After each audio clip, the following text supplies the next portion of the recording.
ये कहानी केवल मनोरंजन के उद्देश्य से बनाई गई है।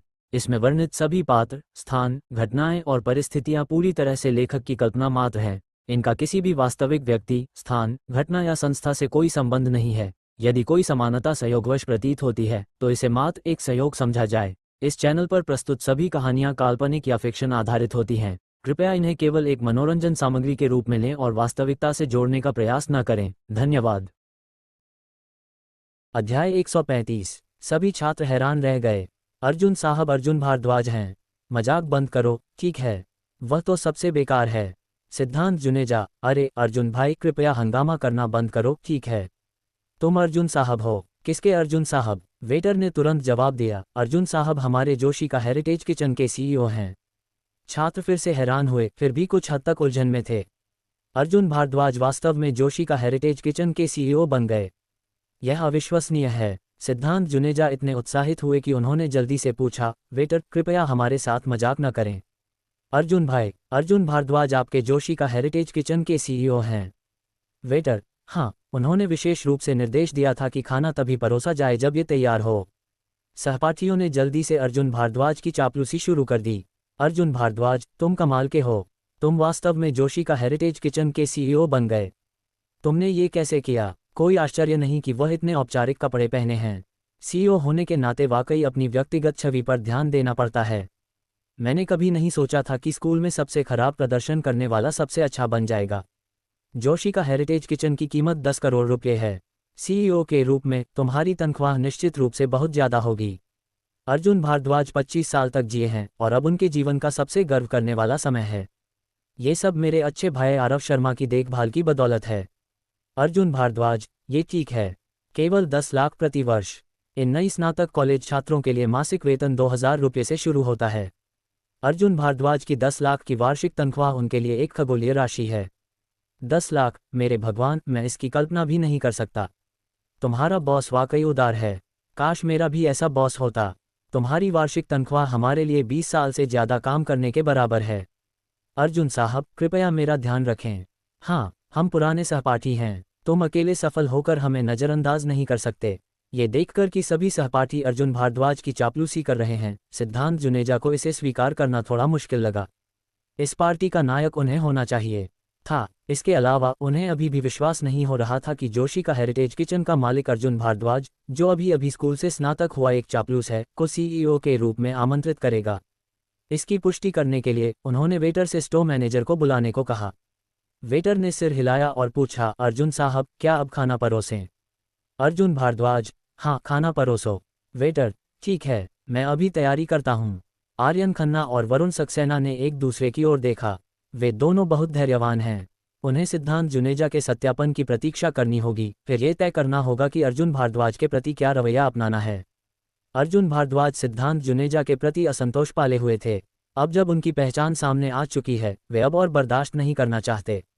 अर्जुन भारद्वाज सिद्धांत जुनेजा के पास गए और सीधे पूछा, सिद्धांत, तुम्हारी क्या मानसिकता है? तुम्हें ये साबित करना होगा कि मैं नकली हूँ, तभी तुम खुश होगे। हम 4 साल तक रूममेट रहे और तुम मेरी भलाई की कामना नहीं करना चाहते। सभी छात्र सिद्धांत जुनेजा की ओर देखने लगे। उनका व्यवहार वाकई घृणित था। ऐसा लग रहा था जैसे अर्जुन भारद्वाज की सफलता उनके लिए हानिकारक हो। सिद्धांत जुनेजा हकलाए, मेरा मतलब वह नहीं था। मैं बस। अर्जुन भारद्वाज, कमाल है, हम रूम में थे, लेकिन अब जब तुम्हारी स्थिति बेहतर हो गई है, तुम अपने भाइयों की मदद नहीं करना चाहते। इसके बजाय तुम पहले मेरे भाई आरव को शर्मिंदा करते हो और फिर मुझे। तुम जैसे लोग इतने लंबे समय तक कैसे टिके? श्रेया लूथरा, तुम में कोई महत्वाकांक्षा नहीं है। तुम इतने छोटे सोच वाले व्यक्ति में कैसे रुचि ले सकती हो? सबने सिद्धांत जुनेजा की ओर देखा। सिद्धांत जुनेजा को लगा कि सभी की नज़रें तेज धार वाले चाकुओं की तरह हैं जो उनके दिल को चीर रही हैं। सिद्धांत जुनेजा का चेहरा लाल हो गया और वे सचमुच जमीन में कोई दरार ढूंढकर उसमें घुस जाना चाहते थे। श्रेया लूथरा ने सिर झुकाया और कुछ नहीं कहा। वे अपने दिल में जानती थीं कि उन्हें अर्जुन भारद्वाज से कोई लाभ नहीं मिल सकता, क्योंकि अर्जुन भारद्वाज और आरव शर्मा अच्छे भाई हैं। उनका और आरव शर्मा का रिश्ता बहुत खराब था। अर्जुन भारद्वाज निश्चित रूप से आरव शर्मा का पक्ष लेंगे और उनके खिलाफ जाएंगे। इसलिए श्रेया लूथरा को लगा कि उन्हें अभी भी सिद्धांत जुनेजा का पक्ष लेना चाहिए, क्योंकि वह सिद्धांत जुनेजा के कनेक्शंस का उपयोग करके टेक ट्रेंड इनोवेशंस में नौकरी ढूंढ सकती हैं। इसलिए श्रेया लूथरा ने बहुत स्पष्ट रूप से कहा, हमारे मामले में तुम्हें दखल देने का कोई अधिकार नहीं है। अर्जुन भारद्वाज, मुझे दखल देने में कोई रुचि नहीं है। इस समय स्टोर मैनेजर शालिनी मेहरा आईं। उन्होंने मुस्कुराते हुए सभी से कहा, प्रिय मेहमानों, जोशी का हेरिटेज किचन में आपका स्वागत है। मैं शालिनी मेहरा, जोशी का हेरिटेज किचन मुख्यालय की मैनेजर हूँ। क्या मैं पूछ सकती हूँ कि आपको क्या चाहिए? सिद्धांत जुनेजा ने अर्जुन भारद्वाज की ओर इशारा किया और शालिनी मेहरा से कहा, मैनेजर, क्या यह आपके सीईओ हैं? शालिनी मेहरा ने जल्दी से अर्जुन भारद्वाज को झुककर अभिवादन किया और कहा, नमस्ते अर्जुन साहब। फिर उन्होंने सिद्धांत जुनेजा से कहा, हाँ श्रीमान, वह वास्तव में हमारे जोशी का हेरिटेज किचन के सीईओ हैं। स्टोर मैनेजर ने झुककर अभिवादन किया और यह स्पष्ट था कि अर्जुन भारद्वाज ही सीईओ हैं। अर्जुन भारद्वाज ने हाथ हिलाया और शालिनी मेहरा को जाने के लिए कहा। वेटर खाने की ट्रॉली के साथ आया और व्यंजन परोसने लगा। अभी कुछ देर पहले सभी लोग सिद्धांत जुनेजा की टेबल की ओर भीड़ रहे थे। अब सभी लोग अर्जुन भारद्वाज की टेबल पर घुसना चाहते हैं, लेकिन क्योंकि लड़कियां अपनी जगह पर स्थिर थीं, जो लड़के अर्जुन भारद्वाज की खुशामद करना चाहते थे, उन्हें हार मानकर अपनी सीटों पर वापस जाना पड़ा। सिद्धांत जुनेजा उदास होकर अपनी सीट पर लौटे, पूरी तरह से हताश दिख रहे थे। वरुण सक्सेना ने फुसफुसाते हुए कहा, तुम्हें इतना दुखी होने की जरूरत नहीं है। अर्जुन भारद्वाज सीईओ हैं, आरव शर्मा नहीं। ये बात सही है। अर्जुन भारद्वाज के कमाल होने का मतलब यह नहीं कि आरव शर्मा भी कमाल हैं। वरुण सक्सेना और आर्यन खन्ना ने एक दूसरे की ओर देखा और हमला शुरू करने की तैयारी की। सिद्धांत जुनेजा ऐसे व्यक्ति हैं जो सार्वजनिक रूप से दिखावा करते हैं। आर्यन खन्ना और वरुण सक्सेना, दो रईसजादे, ऐसे लोग हैं जो चुपके से दिखावा करते हैं। सिद्धांत जुनेजा की तरह वे सहायक भूमिका में नहीं रहना चाहते। तो क्या अगर अर्जुन भारद्वाज सीईओ बन गए, क्या तुम अभी भी दूसरों के लिए काम नहीं कर रहे हो? वे कैसे तुलना कर सकते हैं कि वे रईसजादे हैं? अब सिद्धांत जुनेजा ज़्यादा बोलने की हिम्मत नहीं कर रहे। अब उनकी बारी थी स्थिति को नियंत्रित करने की। वरुण सक्सेना, अर्जुन भारद्वाज, तुम जोशी का हेरिटेज किचन के सीईओ कैसे बन गए? आर्यन खन्ना, अर्जुन भारद्वाज, तुम जोशी का हेरिटेज किचन के सीईओ हो, तुमने आरव शर्मा के लिए एक सम्मानजनक नौकरी क्यों नहीं तय की? हम पुराने सहपाठी हैं और तुम उनके भाई हो। तुम अमीर होने के बाद उन्हें नज़रअंदाज नहीं कर सकते। अर्जुन भारद्वाज ने आरव शर्मा से धीरे से पूछा, मैंने दिखावा पूरा कर लिया, क्या मैं उन्हें बता दूं? आरव शर्मा, जरूरत नहीं, जल्दी खाना खाओ, खाने के बाद हमें अभी काम करना है। अर्जुन भारद्वाज ने सिर हिलाया और जोर से जवाब दिया, मेरे भाई का आत्मसम्मान बहुत मजबूत है। वह थोड़ा कष्ट सहना पसंद करेंगे बजाय दूसरों की खुशामद करने के। तुम में से कौन नहीं जानता? सब ने सिर हिलाया। आरव शर्मा वास्तव में बहुत आत्मसम्मान वाले व्यक्ति हैं। सब इस बात से सहमत हैं। अगर उनका आत्मसम्मान इतना मजबूत नहीं होता और वे दूसरों की खुशामद करने को तैयार नहीं होते, तो उन्हें लगातार 2 साल तक क्लास मॉनिटर के पद से नहीं हटाया जाता। इशिता बनर्जी और भी उलझन में पड़ गईं। उन्हें हमेशा लगता था कि आरव शर्मा और अर्जुन भारद्वाज सभी से कुछ छिपा रहे हैं। इसलिए उन्होंने आरव शर्मा की बांह को हल्के से छुआ, सिर झुकाया और धीरे से पूछा, तुम दोनों क्या बात कर रहे हो? जितना सुनती हूँ उतना उलझन में पड़ती हूँ। आरव शर्मा, कोई बात नहीं, अच्छे से खाना खाओ। इशिता बनर्जी ने आज्ञाकारी ढंग से सिर हिलाया और खाने पर ध्यान केंद्रित किया। आर्यन खन्ना और वरुण सक्सेना ने अपनी बंदूकें मोड़कर आरव शर्मा पर गोली चलाई। जब वे स्कूल में थे तब दोनों ने चुपके से आरव शर्मा का फायदा उठाया था। अब आरव शर्मा को आसानी कैसे मिल सकती थी? आर्यन खन्ना, आरव शर्मा, हम सहपाठी हैं, मैं तुम्हारी बुराई नहीं कर रहा, लेकिन तुम्हें हकीकत का सामना करना होगा। जब अर्जुन भारद्वाज अब सीईओ हैं, तो तुम्हें यहाँ काम करने आना चाहिए, ये कुरियर डिलीवरी करने से बेहतर है। वरुण सक्सेना, जब मैं स्कूल में था, मैंने सभी से निजी तौर पर कहा था कि तुम अच्छे इंसान नहीं हो और तुम्हारा कोई भविष्य नहीं है। इसे अच्छे तरीके से कहें तो तुम में आत्मसम्मान मजबूत है।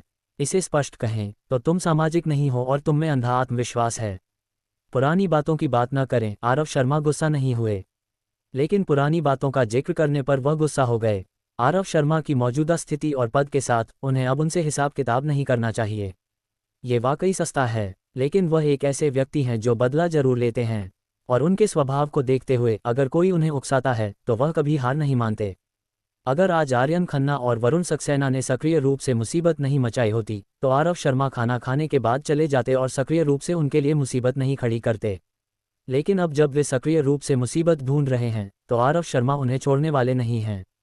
आरव शर्मा ने चॉपस्टिक्स नीचे रखी, हंसे और पूछा, तो तुम दोनों ने इसी बहाने प्रकाश जोशी को मनाया कि मुझे मॉनिटर न बनने दें, सही है ना? आर्यन खन्ना और वरुण सक्सेना के चेहरों पर तुरंत शर्मिंदगी की एक झलक आई। बॉक्स में माहौल अचानक अजीब हो गया। दरअसल क्लास में सभी को इस बारे में पता था, बस कोई ठोस सबूत नहीं था, इसलिए किसी ने इसे स्पष्ट रूप से नहीं कहा।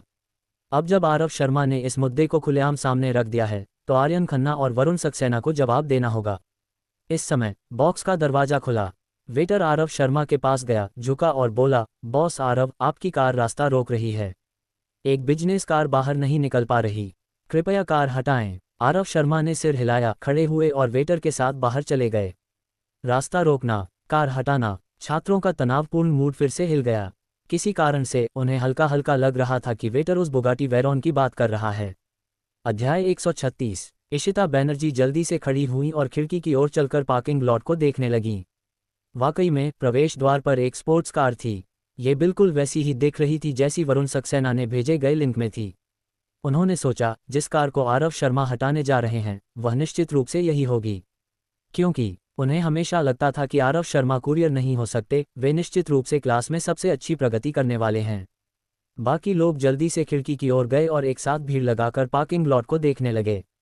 केवल अर्जुन भारद्वाज, आर्यन खन्ना, वरुण सक्सेना और सिद्धांत जुनेजा, ये 4 लोग अपनी जगह पर बिना हिले बैठे रहे। वरुण सक्सेना मुस्कुराए और बोले, तुम क्या उम्मीद कर रहे हो? तुम्हें नहीं लगता कि आरव शर्मा उस बुगाटी को हटाने जा रहे हैं, है ना? आर्यन खन्ना, कंस्ट्रक्शन साइट के कपड़े पहनकर और बुगाटी वेरॉन चलाकर कुरियर डिलीवरी करना, क्या कोई ऐसा करता है? हाँ, दोनों के ऐसा कहने के बाद सभी हंस पड़े। तुम बिल्कुल सही हो, एक कुरियर वाला 10 करोड़ की स्पोर्ट्स कार चलाने का हकदार क्यों होगा? यह एक निर्विवाद तथ्य है कि कोई भी 10 करोड़ रुपए की स्पोर्ट्स कार चलाकर कुरियर पैकेज डिलीवर नहीं करेगा। लड़के सभी पीछे हट गए, केवल लड़कियां अभी भी खिड़की से देख रही थीं। अर्जुन भारद्वाज मुस्कुराए और बोले, लेडीज, अब और मत देखो, मैं तुम्हें सच बताता हूँ, जो बुगाटी तुमने देखी वह मेरे भाई आरव की है और जोशी का हेरिटेज किचन भी मेरे भाई आरव का है। क्या तुम नहीं जानना चाहती कि मैं 10 लाख की वार्षिक तनख्वाह के साथ जोशी का हेरिटेज किचन का सीईओ कैसे बन सकता हूँ? ऐसा इसलिए है क्योंकि मेरा बॉस मेरा भाई आरव है, उन्होंने मुझे सीईओ बनाया और उन्होंने मुझे 10 लाख की वार्षिक तनख्वाह दी।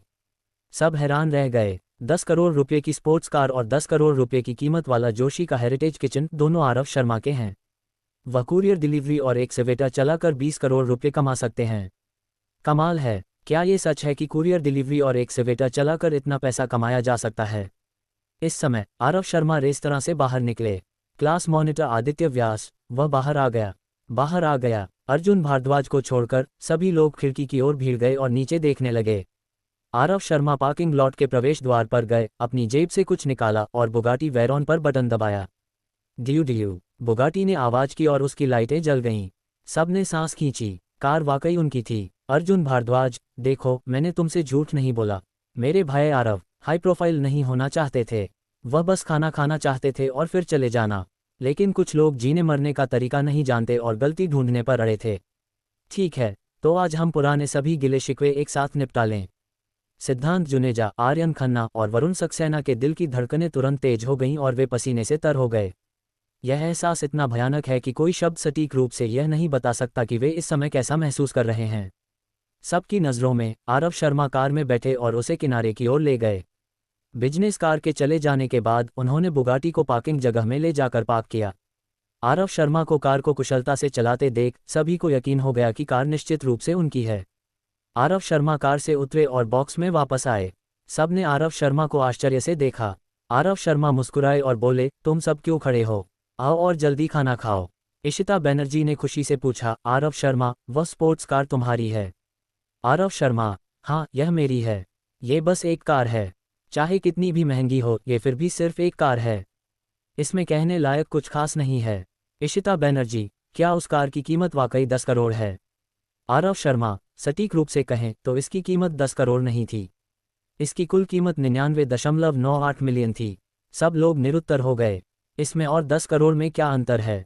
इशिता बनर्जी, तुम भी ना, 99.98 मिलियन और 10 करोड़ में कोई अंतर है। आरव शर्मा, बिल्कुल है, मुझे 20,000 रुपये की कमी है। 20,000 रुपये 2 महीने तक कुरियर डिलीवरी करने और 1 महीने तक एक एक्सवेटर चलाने के लिए काफ़ी हैं। सब लोग फिर से निरुत्तर हो गए। तुम इस समय भी दिखावा कर रहे हो। अगर तुम कुरियर डिलीवरी करके 10 करोड़ रुपये की स्पोर्ट्स कार खरीदते हो तो तुम्हें कई जन्मों तक ऐसा करना होगा। इशिता बनर्जी, हाँ, मुझे पता था कि मैं गलती नहीं करूंगी। तुम निश्चित रूप से हमारी क्लास के सबसे अच्छे छात्र होगे। देखो, मैं सही थी। आरव शर्मा, तुम्हारे समर्थन के लिए धन्यवाद। इशिता बनर्जी, क्या तुमने ये जोशी का हेरिटेज किचन भी खरीदा? आरव शर्मा, हाँ, जब हम स्कूल में थे अर्जुन भारद्वाज और मैं उन लोगों से बहुत ईर्ष्या करते थे जो यहाँ खाने आ सकते थे।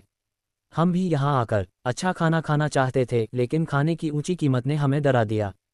उस समय हमने सहमति की थी कि भविष्य में चाहे हम में से कोई भी अमीर बने, उसे दूसरे को यहाँ खाने के लिए आमंत्रित करना होगा। अब मेरे पास पैसे हैं तो मैंने पूरे जोशी का हेरिटेज किचन को ही खरीद लिया। अर्जुन भारद्वाज सीईओ हैं तो वह जब चाहें खा सकते हैं, जिसे मेरे मूल वादे को पूरा करना माना जा सकता है। अर्जुन भारद्वाज, हाँ, अगर मेरे भाई आरव भी अच्छा नहीं कर सकते तो हमारी क्लास में कोई नहीं कर सकता। मुझे वाकई नहीं पता कि कुछ लोग क्या सोच रहे हैं। वे वास्तव में सोचते हैं कि मेरा भाई आरव तुम लोगों जितना अच्छा नहीं है।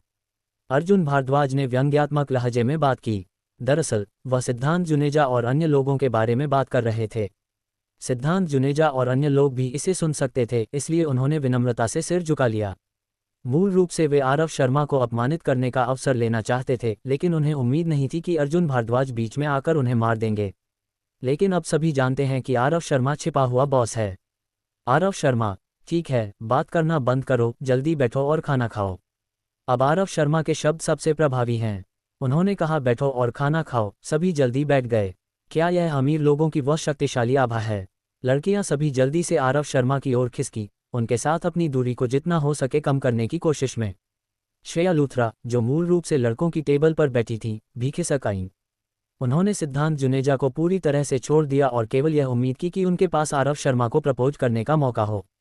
3 साल पहले वे असफल हो गई थीं और उन्हें विश्वास नहीं था कि 3 साल बाद वे फिर से असफल होंगी। लड़कों के मन में मिली जुली भावनाएं थीं। वे आरव शर्मा की खुशामद करने आना चाहते थे, यह उम्मीद करते हुए कि आरव शर्मा उनके लिए एक सम्मानजनक नौकरी की व्यवस्था करेंगे। लेकिन उनके दिल में बहुत हीन भावना थी। वे एक ही क्लास से हैं। आरव शर्मा ने पहले से ही 10 करोड़ की लग्जरी कार खरीद ली है, लेकिन वे तो नौकरी भी नहीं पा सकते। इसके अलावा उन्हें कुछ हद तक चिंता थी कि आरव शर्मा उनसे बदला ले सकते हैं, क्योंकि पहले वे सभी आरव शर्मा का कुरियर डिलीवरी करने के लिए मजाक उड़ा रहे थे। लड़कियां सभी आरव शर्मा की धन कमाने की कहानी में बहुत रुचि रखती थीं। उन्होंने कुछ ही महीनों में इतना पैसा कैसे कमाया? यह एक कारण था कि आरव शर्मा कम प्रोफाइल रखना चाहते थे। वह सभी के साथ बहाने बनाकर टालमटोल नहीं करना चाहते थे। ये बहुत थकाने वाला था। लेकिन अब जब सभी को पता चल गया है और उन्होंने इसके बारे में पूछा है, तो उन्हें फिर भी एक कारण देना होगा। सबसे अच्छा कारण बेशक ये था कि उनका घर तोड़ा गया और उन्हें मुआवजे में बड़ी राशि मिली। लेकिन आखिरकार ये 10 करोड़ की कार है, साथ में 10 करोड़ की कीमत वाला एक चेन रेस्तरां। केवल तोड़फोड़ का मुआवजा स्पष्ट रूप से पर्याप्त नहीं है। इसलिए आरव शर्मा ने सीधे जवाब दिया, मैं कुरियर डिलीवरी करता हूं और एक्सीवेटर चलाता हूं, तो बेशक मैं ज़्यादा कमाता हूं। ये कारण अगर भूत को भी बताया जाए तो भूत भी इस पर विश्वास नहीं करेगा। हालांकि इस जवाब से सभी समझ गए कि आरव शर्मा ज़्यादा विस्तार में नहीं जाना चाहते। इसलिए सभी ने चुपचाप सहमति दी कि और सवाल नहीं पूछेंगे। जल्द ही खाना खत्म हो गया। मूल रूप से सिद्धांत जुनेजा ने दोपहर में गाना गाने और शाम को नहाने की योजना बनाई थी, लेकिन अब उनका बिल्कुल भी मूड नहीं था। अगर उन्होंने पार्टी का प्रस्ताव नहीं रखा होता और खाने की व्यवस्था नहीं की होती, तो वह पहले ही खड़ा होकर चले गए होते। बाकी लोगों ने भी चुपचाप गाना गाने, नहाने आदि के बारे में बात करना बंद कर दिया। चूंकि कोई अगला प्रोजेक्ट नहीं है, तो इस खाने का बिल बांट लें। इस समय वरुण सक्सेना मुस्कुराए और बोले, बॉस आरव, क्या तुम हमें मुफ्त में खाना नहीं दोगे? अगर कोई और होता तो शायद सहपाठी के रिश्ते की वजह से वाकई मुफ्त में खाना दे देता, लेकिन आरव शर्मा ऐसा नहीं करेंगे। अगर हम इस समय सभी को मुफ्त में खाना दे देते हैं तो न केवल हमें उनकी कृतज्ञता नहीं मिलेगी, बल्कि हमें उनकी नफरत भी झेलनी पड़ेगी। क्योंकि कोई भी यह नहीं सोचेगा कि उन्होंने सहपाठियों के लिए बिल का भुगतान किया, बल्कि सिर्फ उनके सामने दिखावा करने के लिए। यह मानव स्वभाव है। लोग अपने आसपास के लोगों को खुद से बेहतर जीते हुए देखना बर्दाश्त नहीं कर सकते। आरव शर्मा, मुझे लगता है कि हमें बस बराबर बांट लेना चाहिए। हम सब वयस्क हैं और आत्मनिर्भर होने चाहिए। हमें हमेशा दूसरों की मदद पर निर्भर नहीं रहना चाहिए। लड़कियों ने आरव शर्मा की बात से सहमति जताई और जल्दी से पैसे निकाले। लड़कियों ने पहल करके पैसे निकाले तो लड़कों को खुद को शर्मिंदा नहीं करना चाहिए, इसलिए उन्होंने जल्दी से अपना हिस्सा दे दिया। अब व्यक्तिगत रंजिशों को निपटाने का समय है। आरव शर्मा ने सीधे पूछा, आर्यन खन्ना, वरुण सक्सेना, मुझे सच बताओ, क्या तुम दोनों ने निजी तौर पर प्रकाश जोशी से बात की और उन्हें वोट में हेराफेरी करने और तुम्हें क्लास मॉनिटर चुनने को कहा? आर्यन खन्ना और वरुण सक्सेना घबरा गए। लगता है मुझे आरव शर्मा का सामना करना पड़ेगा। अब उन्हें अतीत में किए गए कामों की कीमत चुकानी होगी। बाकी लोग भी घबरा गए, उनके चेहरों पर अलग अलग भाव थे। लगता है आरव शर्मा अतीत में फ़ायदा उठाए जाने की गहरी नफरत का बदला लेना चाहते हैं। लगातार 2 साल तक एक ही जगह पर गिरना किसी के लिए भी असहनीय है। पहले आरव शर्मा के पास बदला लेने की क्षमता नहीं थी। अब अलग बात है, उनके पास सच का पता लगाने की पर्याप्त क्षमता है। अध्याय 137। बॉक्स में माहौल तनावपूर्ण हो गया। जो लोग इसमें शामिल नहीं थे उनकी हिम्मत नहीं हुई कि वे कुछ बोलें। आर्यन खन्ना और वरुण सक्सेना ने एक दूसरे की ओर देखा और तुरंत एक दूसरे की मंशा समझ गए।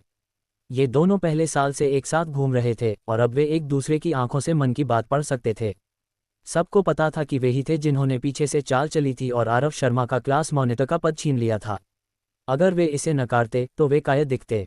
दोनों को हमेशा किनारे से दिखावा करना पसंद था, लेकिन किनारे से दिखावा करना भी दिखावा ही है और सभी के सामने शर्मिंदा होना वे ऐसा नहीं चाहते थे। आरव शर्मा के पास बुगाटी वेरॉन और जोशी का हेरिटेज किचन खरीदने के लिए पर्याप्त पैसा है, लेकिन इसका मतलब यह नहीं कि वह जो चाहे कर सकते हैं। भले ही उन्होंने अतीत में जो हुआ उसे स्वीकार कर लिया, तो वह क्या कर सकते हैं? क्या वे हमें मार डालेंगे? वरुण सक्सेना, तुम सही हो। यह मैं, आर्यन खन्ना और प्रकाश जोशी थे जिन्होंने सुझाव दिया था कि तुम्हें मॉनिटर नहीं बनने देना चाहिए। सच कहूँ, तुम हर तरह से बहुत अच्छे हो, लेकिन ये भी सच है कि तुम सामाजिक नहीं हो, है ना? मॉनिटर का पद पूरी क्लास को एकजुट नहीं कर सकता।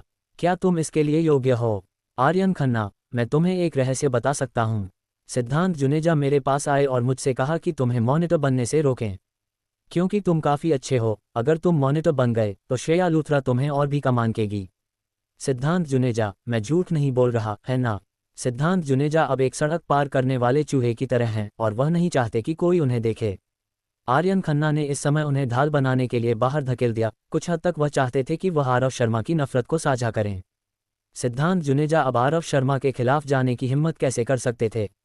उन्होंने जल्दी से इनकार किया। आर्यन खन्ना, बकवास मत करो। मैंने तुम्हें कब ढूंढा था? आर्यन खन्ना, हाँ, इस समय तुम स्वीकार करने की हिम्मत नहीं करते, मैं समझ सकता हूँ। लेकिन तुमने मुझे ढूंढा था या नहीं, ये तुम और मैं दोनों अपने दिल में जानते हैं। मैं ये बात तुम्हें दोष देने के लिए नहीं बता रहा, नहीं, मैं जिम्मेदारी से बचने की कोशिश कर रहा हूँ। मैं बस एक बात स्पष्ट करना चाहता हूँ। आरव शर्मा लोकप्रिय नहीं है, यहाँ तक कि उनके रूममेट भी उनके खिलाफ हैं, तो वह मॉनिटर कैसे बन सकते हैं? इसलिए वरुण सक्सेना और मैं खलनायक बन गए और प्रकाश जोशी को सुझाव दिया कि आरव शर्मा को जीतने न दें। जहां तक ये सवाल है कि उन्होंने वरुण सक्सेना और मुझे मॉनिटर क्यों चुना, ये केवल प्रकाश जोशी जानते हैं। आर्यन खन्ना और वरुण सक्सेना दोनों बोलने में माहिर हैं। ऐसा नहीं लगता कि वे आरव शर्मा से डरते हैं और यह उन्हें बहुत नेक और निर्दोष भी बनाता है। लेकिन चूंकि आरव शर्मा उनसे गंभीरता से हिसाब लेना चाहते थे, चाहे वे कितनी भी चालें चलें, ये बेकार था। आरव शर्मा, तुम दोनों की बात सुनकर लगता है कि मैंने तुम्हें गलत समझा। हमारी पूरी क्लास को तुम्हारे न्याय के लिए आभारी होना चाहिए। आर्यन खन्ना, इसकी जरूरत नहीं है। वैसे मेरे परिवार ने हाल ही में रॉयल फर्नीचर कंपनी के साथ एक सहयोग समझौता किया है और हम हर साल उनके लिए कम से कम 10 करोड़ रुपए की कीमत का फर्नीचर बनाएंगे। फैक्ट्री अब बहुत व्यस्त है और मैंने पार्टी के लिए समय निकाला था। अब खाना खत्म हो गया है और मेरे पास कोई और योजना नहीं है, तो मैं पहले निकलता हूँ। स्पष्ट रूप से Aryan Khanna Royal Furniture Company के नाम का इस्तेमाल करके आरव शर्मा को डराना चाहते थे। आदित्य व्यास, वाह, रॉयल फर्नीचर कंपनी। क्या ये वही रॉयल फर्नीचर कंपनी है जिसे फर्नीचर का एलवी कहा जाता है, जिसके सोफा सेट की कीमत करीब 1 लाख रुपये है? समीर टंडन, मेरे भगवान, सोफा इतने महंगे क्यों हैं? मेरा सोफा 5,000 रुपये से ज़्यादा का है और मुझे लगता है कि यह महंगा है। इस ब्रांड का सोफा 1 लाख रुपये का है। तसक तसक तसक, पनले, हर साल 10 करोड़ रुपये की कीमत का सामान बेचकर तुम कितना पैसा कमा सकते हो? आर्यन खन्ना, लगभग 30-40% मुनाफा। पनले, मेरे भगवान, हर साल रॉयल फर्नीचर से 3 करोड़ से ज़्यादा कमा सकते हो। इसका मतलब 3 साल में 10 करोड़ और 6 साल में 20 करोड़। आर्यन खन्ना, लगभग इतना ही, लेकिन मैं सिर्फ मेहनत का पैसा कमाता हूँ। अगर आराम की बात करें तो वरुण सक्सेना ज़्यादा आराम में हैं। उनकी होटल जल्द ही ताज रीजेंसी के साथ सहयोग करेगी। कौन जानता है, अगर भविष्य में ताज रीजेंसी पब्लिक हो जाए तो वह मूल शेयरधारक होंगे। चतुर व्यक्ति चतुर होता है। उन्होंने बिना कोई निशान छोड़े दिखावा करने का मौका वरुण सक्सेना को दे दिया। सबने जल्दी से वरुण सक्सेना की ओर देखा। वरुण सक्सेना, ताज रीजेंसी विस्तार की कोशिश कर रही है, लेकिन उनके पास वित्तीय समर्थन की कमी है। इसलिए उन्होंने यह विचार निकाला, प्रत्येक शहर में स्थानीय होटलों के साथ सहयोग करना। होटल के नाम के सामने ताज शब्द जोड़ा जाता है और सभी होटल ताज रीजेंसी सिस्टम का उपयोग करते हैं। दरअसल यह मॉडल है NTING जैसा ही है, जिसमें लगभग कोई लागत नहीं आती लेकिन स्टोर्स की संख्या तेजी से बढ़ाई जा सकती है। आर्यन खन्ना और वरुण सक्सेना ने अचानक अपने परिवार के अतीत का खुलासा किया और उनका उद्देश्य निश्चित रूप से केवल दिखावा करना नहीं था। वे रॉयल फर्नीचर और ताज रीजेंसी की प्रतिष्ठा का उपयोग करके आरव शर्मा को डराना चाहते थे। एक राष्ट्रीय स्तर पर प्रसिद्ध फर्नीचर दिग्गज है, एक स्थानीय होटल चेन में नंबर 1 है। इन दो बड़े कंपनियों के नाम ही काफ़ी डरावने हैं, लेकिन दुर्भाग्य से रॉयल फर्नीचर और ताज रीजेंसी आरव शर्मा की नज़र में सामान्य ब्रांड्स से अलग नहीं हैं। अगर आप इन दो कंपनियों से उन्हें डराना चाहते हैं तो आप बस सपना देख रहे हैं। अर्जुन भारद्वाज ने आरव शर्मा से फुसफुसाते हुए कहा, अगर यह वाकई वैसा है जैसा उन्होंने कहा तो थोड़ी मुश्किल हो सकती है। आरव शर्मा, क्या मुश्किल? इशिता बनर्जी, ताज रीजेंसी को संभालना आसान है लेकिन रॉयल फर्नीचर कंपनी को नहीं। मैंने अपने पिताजी को अक्सर कहते सुना है कि राकेश टंडन का स्वभाव बहुत खराब है और उनसे ज़्यादा अमीर लोगों को भी उनके सामने विनम्र रहना पड़ता है। मुख्य कारण यह है कि उनका फर्नीचर बहुत अच्छा है और यह एक स्टेटस का प्रतीक है। कई लोग उनसे विशेष फर्नीचर कस्टमाइज करने की भीख मांगते हैं, जिससे उन्हें गर्व महसूस होता है। अगर तुम आर्यन खन्ना के लिए मुश्किलें खड़ी करते हो और रॉयल फर्नीचर के ऑर्डर प्रोडक्शन प्लान में देरी करते हो तो राकेश टंडन निश्चित रूप से तुम्हें नहीं छोड़ेंगे। स्थिति थोड़ी अस्पष्ट थी और छात्र आसानी से पक्ष लेने की हिम्मत नहीं कर रहे थे। लेकिन क्लास मॉनिटर आदित्य व्यास को लगा कि अगर आरव शर्मा, आर्यन खन्ना और वरुण सक्सेना एकजुट हो सकते हैं तो यह निश्चित रूप से पूरी क्लास के लिए फायदेमंद होगा। कम से कम ये तीनों क्लास के सभी लोगों के लिए नौकरी के अवसर प्रदान कर सकते हैं। अगर दोनों सामंजस्य में रहें तो सभी को लाभ होगा। अगर यह बंट गया तो यह एक गड़बड़ बन जाएगा। इसलिए आदित्य व्यास ने जल्दी से सलाह दी, आरव शर्मा, तुमने 10 करोड़ की कार और जोशी का हेरिटेज किचन खरीद लिया है, तुम्हें एक सफल व्यक्ति माना जा सकता है। अतीत को अतीत ही रहने दो। तुम्हारे स्तर के लोग एक दूसरे के साथ सहयोग करके ही ज़्यादा पैसा कमा सकते हैं। अगर तुम आपस में लड़ते हो तो यह निश्चित रूप से दोनों के लिए नुकसानदायक होगा। हमारी पूरी क्लास तुम तीनों पर नेतृत्व करने की उम्मीद कर रही है। क्लास मॉनिटर ने अपना रुख स्पष्ट कर दिया था और बाकी लोग जल्दी से सुलह कराने की कोशिश में उनके साथ शामिल हो गए। पक्ष लेना जोखिम भरा हो सकता है लेकिन सुलह कराने में निश्चित रूप से नहीं। हाँ आरव शर्मा, इसे भूल जाओ, यह अतीत की बात है, इसे पकड़े रहने की कोई ज़रूरत नहीं। हमारे दिलों में तुम अभी भी वही हो जो क्लास मॉनिटर होना चाहिए था। हाँ हाँ हाँ, वैसे भी हम सब अपने दिलों में। जानते हैं तुमने किया या नहीं, इससे कोई फर्क नहीं पड़ता। हमारे दिलों में तुम नंबर 1 हो। इशिता बनर्जी, तुम लोग गलत कह रहे हो। घटना बीत चुकी है लेकिन यह एक तथ्य है कि आर्यन खन्ना और वरुण सक्सेना ने पीछे से गलत काम किया था। तुम सिर्फ 2 भागीदारों के नाम पर लोगों को डराकर बिना माफ़ी मांगे नहीं बच सकते। उनके माता पिता bureau of industry and commerce, Navi Mumbai में सिविल सर्वेंट हैं, इसलिए उन्हें आर्यन खन्ना और वरुण सक्सेना को नाराज करने का डर नहीं है। इसलिए वह खड़ी हुई और आरव शर्मा के बदले का समर्थन किया। अर्जुन भारद्वाज, बिल्कुल सही। इस बार मैं इशिता बनर्जी का समर्थन करता हूँ। तुम लोग अभी भी मुद्दे को समझ नहीं पाए और बिना रुके बोल रहे हो। क्या मेरे भाई आरव को क्लास मॉनिटर न बनने की परवाह है? उन्हें परवाह है कि आर्यन खन्ना और वरुण सक्सेना ने पीछे से चाल चली और अनुचित तरीके से प्रतिस्पर्धा की। अगर वे खुलेआम और निष्पक्ष तरीके से प्रतिस्पर्धा करते तो मेरे भाई आरव के स्वभाव के साथ वह निश्चित रूप से अपनी हार मान लेते। लेकिन इन दोनों ने अपने अच्छे पारिवारिक हालात का फायदा उठाकर प्रकाश जोशी के साथ गपशप की और अनकही नियमों का उपयोग करके क्लास मॉनिटर का पद छीन लिया, जो गलत है। क्या तुम मेरे भाई आरव के स्वभाव को नहीं जानते? जो कोई भी उन्हें धमकाने की हिम्मत करता है वह निश्चित रूप से पूरी कोशिश करके बदला लेगा। अगर आज उनके पास बदला लेने की क्षमता नहीं है तो वह इंतजार कर सकते हैं और एक दिन उन्हें बदला लेने का मौका मिलेगा। क्या कहावत है, अगर तुम बदला नहीं लेते तो तुम सज्जन नहीं हो। एक और कहावत है कि सज्जन का बदला लेने में देर नहीं होती। अब बदले का अवसर आ गया है और तुम मेरे भाई आरव को उदार होने के लिए मना रहे हो। क्या तुम चाहते हो कि मेरा भाई आरव सज्जन न रहे? हाँ, यह नहीं चलेगा। ये पहली बार था जब अर्जुन भारद्वाज ने इतने स्पष्ट और आत्मविश्वास से बोला था। आरव शर्मा बहुत खुश हुए।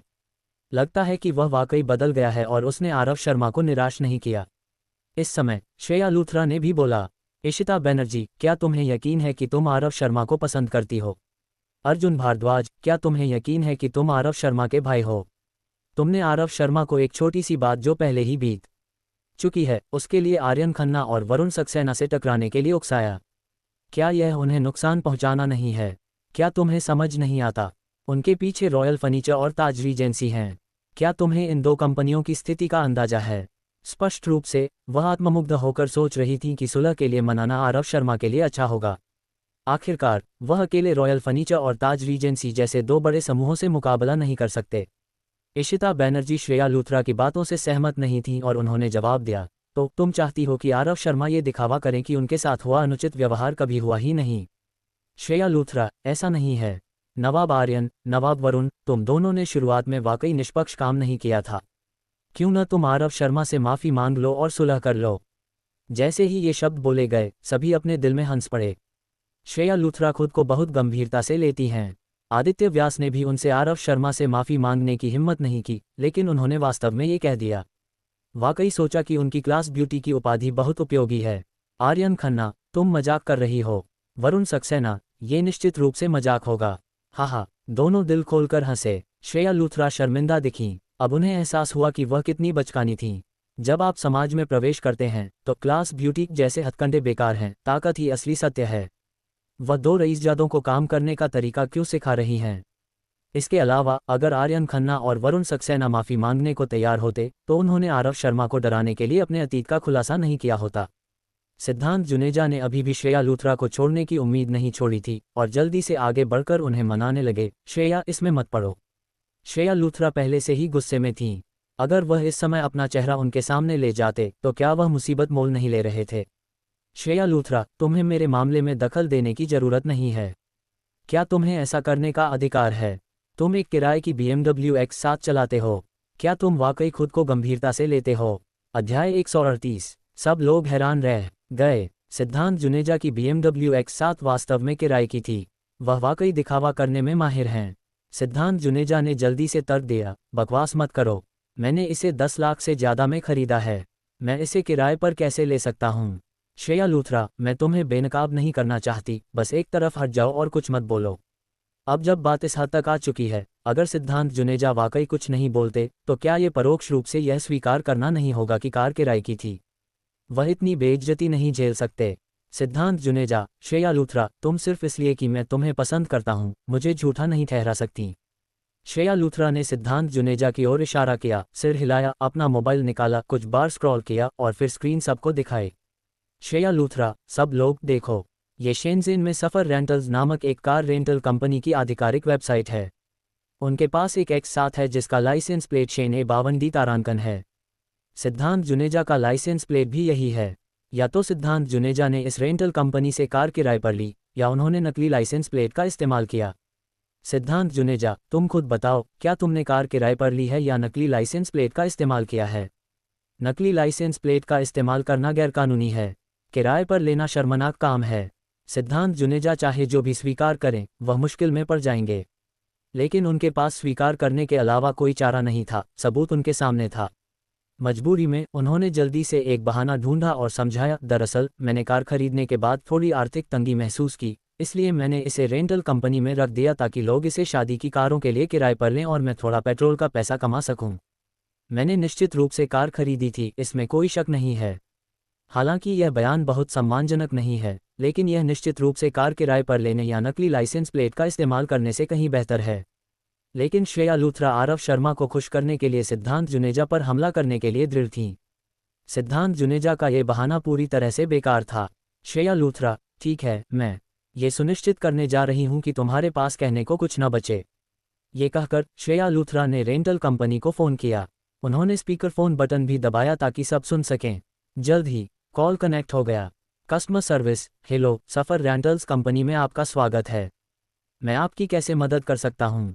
श्रेया लूथरा, मैंने आपकी आधिकारिक वेबसाइट पर एक कार देखी और इसके बारे में पूछताछ करना चाहूँगी। कस्टमर सर्विस, ठीक है, जो कुछ भी आप जानना चाहते हैं बस पूछें। श्रेया लूथरा, मेरे पास एक BMW X7 है जिसका लाइसेंस प्लेट A52D तारांकन है। ये काफ़ी नई और अच्छी दिखती है। मैं इसे 2 दिन के लिए किराए पर लेना चाहती हूँ और घर ले जाना चाहती हूँ। क्या ये ठीक है? कस्टमर सर्विस, कृपया एक क्षण रुकें, मैं जांच करता हूँ। श्रेया लूथरा, हाँ। सिद्धांत जुनेजा और नहीं सुन सके। एक बार कस्टमर सर्विस को पता चल गया कि कार किराए पर दी जा चुकी है तो वह इसे छिपा नहीं पाएंगे। इसलिए उन्होंने तुरंत कहा, श्रेया लूथरा, बस करो। भले ही तुम मुझे पसंद न करो, तुम्हें मुझे इस हद तक अपमानित करने की जरूरत नहीं है। ठीक है, मैं सिर्फ भावुक हो रहा था और अब हमारा एक दूसरे से कोई लेना देना नहीं रहेगा। ये कहकर सिद्धांत जुनेजा तेजी से चले गए। श्रेया लूथरा, मत जाओ। क्या तुम अंत तक सुनाना नहीं चाहते? सिद्धांत जुनेजा अंत तक सुनने की हिम्मत नहीं कर सके, उन्होंने दरवाजा खोला और भाग गए। सिद्धांत जुनेजा ने चाहे जितना दिमाग लगाया हो, वह इस परिणाम की कल्पना नहीं कर सकते थे। उन्होंने खुद पार्टी का आयोजन किया था, लेकिन वह सबसे पहले शर्मिंदगी में भागे। उन्होंने आरव शर्मा पर हमला करने और श्रेया लूथरा को खुश करने की योजना बनाई थी। परिणाम, आरव शर्मा को खुश करने के लिए श्रेया लूथरा ने सक्रिय रूप से उनके असली चेहरे को बेनकाब कर दिया। इस सभा के बाद सिद्धांत जुनेजा को शायद इन सहपाठियों से फिर कभी मिलने की हिम्मत नहीं होगी। इस समय कस्टमर सर्विस ने कहा, महोदया, क्या आपके लिए बात करना सुविधाजनक है? श्रेया लूथरा, सुविधाजनक है।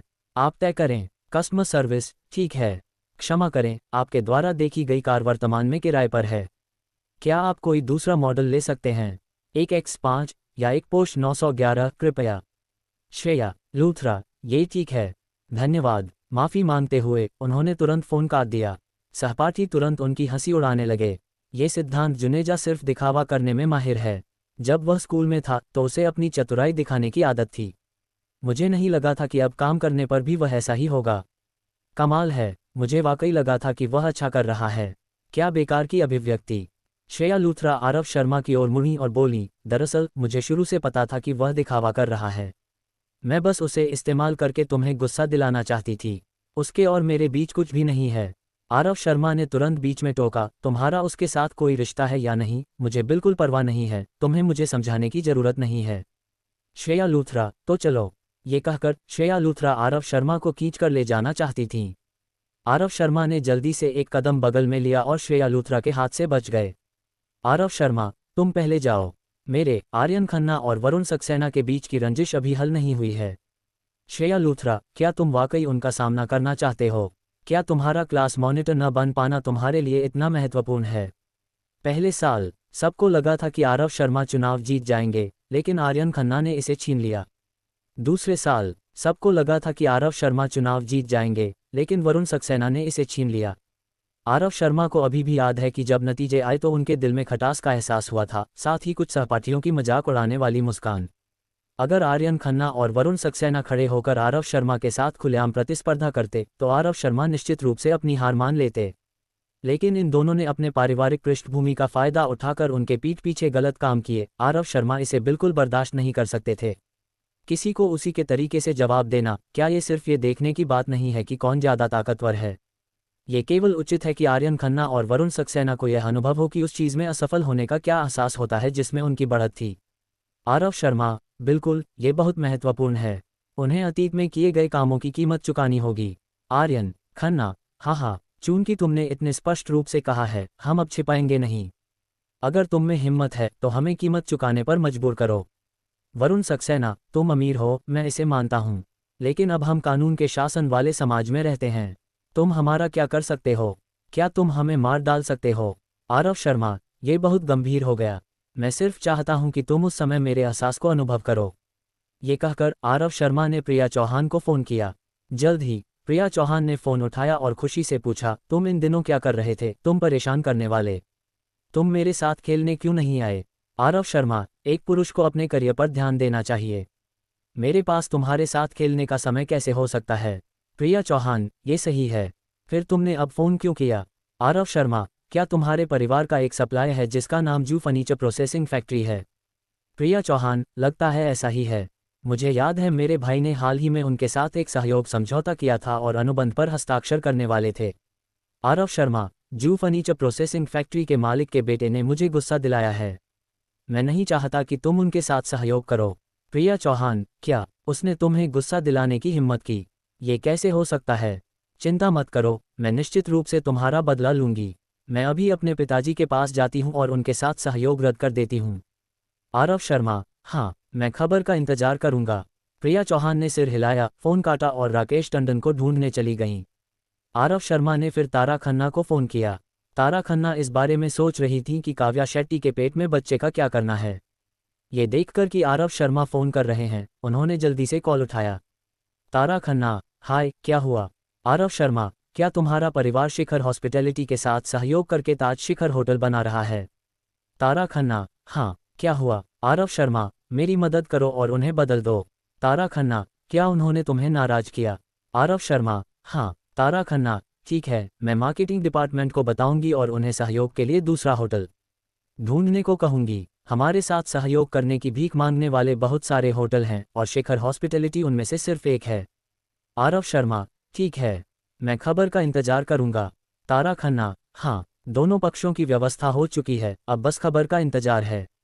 आर्यन खन्ना, क्या 2 फोन कॉल से रॉयल फर्नीचर और ताज रीजेंसी का काम हो जाएगा? वरुण सक्सेना, ऐसा मत करो, तुम मुझे डरा रहे हो। मुझे वाकई लगा कि तुम कोई बड़ा बॉस हो जो सिर्फ एक फ़ोन कॉल से रॉयल फर्नीचर और ताज रीजेंसी को आदेश दे सकते हो। आरव शर्मा एक तरफ चलकर बैठ गए, धैर्यपूर्वक खबर का इंतजार करने लगे। अर्जुन भारद्वाज बहुत समझदार थे और खड़े होकर आर्यन खन्ना और वरुण सक्सेना से निपटने लगे। बेशक इस तरह का छोटा मोटा मामला उनके छोटे भाई को संभालना चाहिए। आरव शर्मा के लिए अपनी हैसियत कम करके उनसे मौखिक बहस में पड़ने का कोई कारण नहीं था। अर्जुन भारद्वाज, मेरे भाई आरव के स्वभाव को देखते हुए तुम दोनों बस माफी मांगकर मामले को हल कर सकते थे, लेकिन तुम्हें इसे इस हद तक ले जाना पड़ा। क्यों परेशानी मोल लेते हो? लेकिन इस तरह अच्छा है, मैं तुम्हें यह अनुभव कराऊंगा कि वह चीज़ जो तुम्हारे हाथ में थी कैसे उड़ जाती है। वरुण सक्सेना, ये सच की तरह लगता है। आर्यन खन्ना, तुम एक फ़ोन कॉल से राकेश टंडन को काम करने का तरीका सिखाना चाहते हो? पूरे नवी मुंबई में ऐसे लोग 5 से ज़्यादा नहीं हैं। आरव शर्मा, निश्चित रूप से इन 5 लोगों में नहीं हैं, तो यहाँ धोखा देना बंद करो। अर्जुन भारद्वाज, ठीक है, मेरा भाई आरव आज तुम्हें अच्छा इंसान बनना सिखाएगा। जैसे ही उन्होंने बात खत्म की, आर्यन खन्ना का मोबाइल बजा। उन्होंने इसे निकाला और देखा कि यह उनके पिताजी का फ़ोन था। उन्होंने जल्दी से फ़ोन उठाया और उनका चेहरा तुरंत जम गया। इस समय वरुण सक्सेना का मोबाइल भी बजा। उन्होंने भी इसे निकाला और देखा, ये भी उनके पिताजी का फ़ोन था। उन्होंने जल्दी से फ़ोन उठाया और उनका चेहरा भी आर्यन खन्ना की तरह तुरंत जम गया। सबने सांस रोक ली, दोनों के फ़ोन खत्म होने का इंतजार करने लगे। जल्द ही आर्यन खन्ना और वरुण सक्सेना ने एक एक करके फ़ोन काट दिया। दोनों ने एक दूसरे की ओर देखा और जल्दी से आरव शर्मा के पास जाकर दया की भीख मांगने लगे। आर्यन खन्ना, आरव शर्मा, मुझे माफ़ कर दो, मैं पहले गलत था, कृपया उदार बनो, मेरे खिलाफ रंजिश न रखो। मुझे माफ़ कर दो, मैं अच्छा नहीं हूँ, मैं तुमसे माफ़ी मांगता हूँ। कृपया रॉयल फर्नीचर को फिर से फ़ोन करो और उन्हें हमारे साथ सहयोग रद्द न करने के लिए कहो। उनकी उत्पादन आवश्यकताओं को पूरा करने के लिए हमारे परिवार ने फैक्ट्री और प्रोडक्शन लाइन को विस्तार करने के लिए लोन लिया था और दर्जनों कर्मचारियों को भी काम पर रखा था। अगर रॉयल फर्नीचर सहयोग रद्द करता है तो हमारा परिवार खत्म हो जाएगा। वरुण सक्सेना, मैंने तुम्हारी क्षमता को कम आंका। मैं तुमसे माफ़ी मांगता हूँ। कृपया तुरंत ताज रीजेंसी को फ़ोन करो। मेरे होटल को न बदलें। मैंने पिनेकल टावर्स में एक ऑफिस किराए पर लिया है और कर्मचारियों को काम पर रखा है। हम इस समय सहयोग रद्द नहीं कर सकते। सभी छात्र हैरान रह गए। आरव शर्मा ने उनके सामने सिर्फ 2 फ़ोन कॉल्स किए। उन्होंने शांतिपूर्वक रॉयल फर्नीचर और ताज रीजेंसी कंपनियों को आर्यन खन्ना और वरुण सक्सेना के साथ सहयोग रद्द करने का आदेश दिया। इन 2 परिवारों को आदेश देने में सक्षम होने के लिए आरव शर्मा की छिपी पहचान क्या है? सब जितना सोचते उतना ही उन्हें लगता कि आरव शर्मा अथाह हैं। आर्यन खन्ना ने अभी कहा था कि पूरे नवी मुंबई में राकेश टंडन को आदेश देने वाले लोग 5 से ज़्यादा नहीं हैं। क्या इसका मतलब यह नहीं कि आरव शर्मा नवी मुंबई के शीर्ष 5 बॉस में से एक हैं? हाय, आरव शर्मा, छिपे हुए बॉस की पहचान आश्चर्यजनक रूप से डरावनी है। अध्याय 139। सहपाठियों ने आरव शर्मा को एक बहुत शक्तिशाली बॉस के रूप में कल्पना किया। इस समय वे आसानी से बोलने की हिम्मत नहीं कर रहे थे, क्योंकि उन्हें डर था कि कुछ गलत बोलकर वे उन्हें नाराज कर देंगे। आरव शर्मा को दूसरों को धमकाना पसंद नहीं था, उन्हें बस धमकाया जाना पसंद नहीं था। जब भी कोई उन्हें धमकाता वह वापस धमकाना चाहते थे। अब वह जानना चाहते थे कि आर्यन खन्ना और वरुण सक्सेना को कैसा लग रहा है। आरव शर्मा, क्या तुम दोनों अब समझ सकते हो कि उस समय मुझे कैसा लगा था? आर्यन खन्ना, हाँ, ये सब मेरी गलती है। तुम मुझे मार सकते हो, गाली दे सकते हो, लेकिन इसे इतना बड़ा मत करो। रॉयल फर्नीचर के साथ सहयोग करने के लिए मेरे परिवार ने फैक्ट्री विस्तार करने के लिए लोन लिया था और बड़ी संख्या में कर्मचारियों को काम पर रखा था। अगर रॉयल फर्नीचर सहयोग रद्द करता है तो हमारा परिवार दिवालिया हो जाएगा। हम पुराने सहपाठी हैं, कृपया मुझे छोड़ दो। वरुण सक्सेना, मैं अब उस समय के लिए तुमसे औपचारिक रूप से माफ़ी मांगता हूँ। मैं आर्यन खन्ना की तरह ही हूँ। तुम मुझे मार सकते हो या गाली दे सकते हो, लेकिन कृपया हमारे पारिवारिक व्यवसाय को न छुओ। कृपया ठीक है आरव शर्मा, क्या तुम जानते हो कि जब मुझे धमकाया गया था तब मैं क्या सोच रहा था? गरीब युवक को मत धमकाओ। मैंने कभी किसी से मुझे छोड़ने की भीख नहीं मांगी, मैं बस भविष्य में बदला लेने के लिए कड़ी मेहनत करना चाहता था। हम सब वयस्क हैं और हमें कुछ सत्य समझने चाहिए। माफ़ी उपयोगी होती तो कानून की क्या ज़रूरत थी?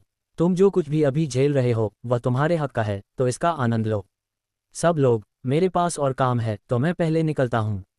अगर तुम्हें वाकई काम की ज़रूरत है तो अर्जुन भाई से बात करो। ये कहकर आरव शर्मा खड़े हुए और चले गए। आर्यन खन्ना और वरुण सक्सेना जल्दी से उनके पीछे दौड़ना चाहते थे। अर्जुन भारद्वाज समय पर आगे आए और दोनों का रास्ता रोक लिया। अर्जुन भारद्वाज, क्या तुमने मेरे भाई आरव की बात नहीं समझी? मैं सिर्फ तुम्हारा व्यवसाय रोक रहा हूँ। अगर तुम पीछा करना जारी रखते हो तो मैं तुम्हारी व्यक्तिगत सुरक्षा को भी निशाना बना सकता हूँ। आर्यन खन्ना और वरुण सक्सेना तुरंत रुक गए। अब आरव शर्मा का पीछा करने की हिम्मत नहीं थी। अब स्थिति स्पष्ट है। स्पष्ट रूप से आरव शर्मा की ताकत इतनी शक्तिशाली हो गई है कि यह कल्पना से परे है। इस समय मुझे निश्चित रूप से उनके पक्ष में खड़ा होना होगा। संघर्ष करना बंद करो, ये बेकार है। दरअसल तुम सबने उस समय मिलकर उन्हें धोखा दिया था और आज तुम लोग इस हाल में हो। तुम वाकई किसी और को दोष नहीं दे सकते। अगर कोई और होता, अब जब उनके पास क्षमता है, तो वह निश्चित रूप से उस समय की घटना का बदला लेना चाहता। तुम दोनों को जल्दी वापस जाना चाहिए और स्थिति को सुधारने का तरीका ढूंढना चाहिए। आरव शर्मा का पीछा करते रहना बेकार है। सहपाठी एक साथ बोल रहे थे, जिससे आर्यन खन्ना और वरुण सक्सेना और भी चिढ़ गए। आर्यन खन्ना, चुप करो तुम लोग। वरुण सक्सेना, कमाल है। तुम्हारी बारी कब आएगी हमें काम करने का तरीका सिखाने की? छात्र इतने शर्मिंदा हुए कि उन्होंने बोलना बंद कर दिया। हालांकि वे अपने दिल में गाली दे रहे थे कि इस बार आर्यन खन्ना और वरुण सक्सेना का परिवार दिवालिया हो जाएगा। आरव शर्मा पार्किंग लॉट में पहुंचे और कार में बैठने वाले थे। इशिता बनर्जी और श्रेया लूथरा एक साथ उनके पीछे दौड़ीं। श्रेया लूथरा अब आरव शर्मा को प्रपोज करने के लिए दृढ़ थीं। भले ही इसका मतलब एक लड़की की शालीनता और गरिमा को छोड़ना हो, वह पूरी कोशिश करेंगी। क्योंकि अगर वह आरव शर्मा की गर्लफ्रेंड बन जाती हैं या उनकी पत्नी भी, तो वह भविष्य में शानदार जीवन जी सकती हैं। श्रेया लूथरा, आरव शर्मा, मुझे थोड़ा असहज लग रहा है, क्या तुम मुझे होटल तक ले जा सकते हो? आरव शर्मा, मेरे पास और काम है, ये सुविधाजनक नहीं है। इशिता बनर्जी, मैंने अपने जीवन में कभी इतनी शानदार कार में सवारी नहीं की। क्या मैं इसे आजमा सकती हूँ? आरव शर्मा, कार में बैठो। इशिता बनर्जी, हाँ हाँ, धन्यवाद। इशिता बनर्जी जल्दी से कार में बैठ गईं। श्रेया लूथरा शर्मिंदा दिखीं। आरव शर्मा स्पष्ट रूप से उनकी ओर ध्यान नहीं देना चाहते थे, लेकिन यह असुविधा की वजह से नहीं था। वजह, श्रेया लूथरा ने आरव शर्मा को अपनी स्पोर्ट्स कार में दूर जाते देखा और धीरे से बोली, मुझे तुम्हें हर हाल में पाना है, कोई तुम्हें मुझसे नहीं छीन सकता।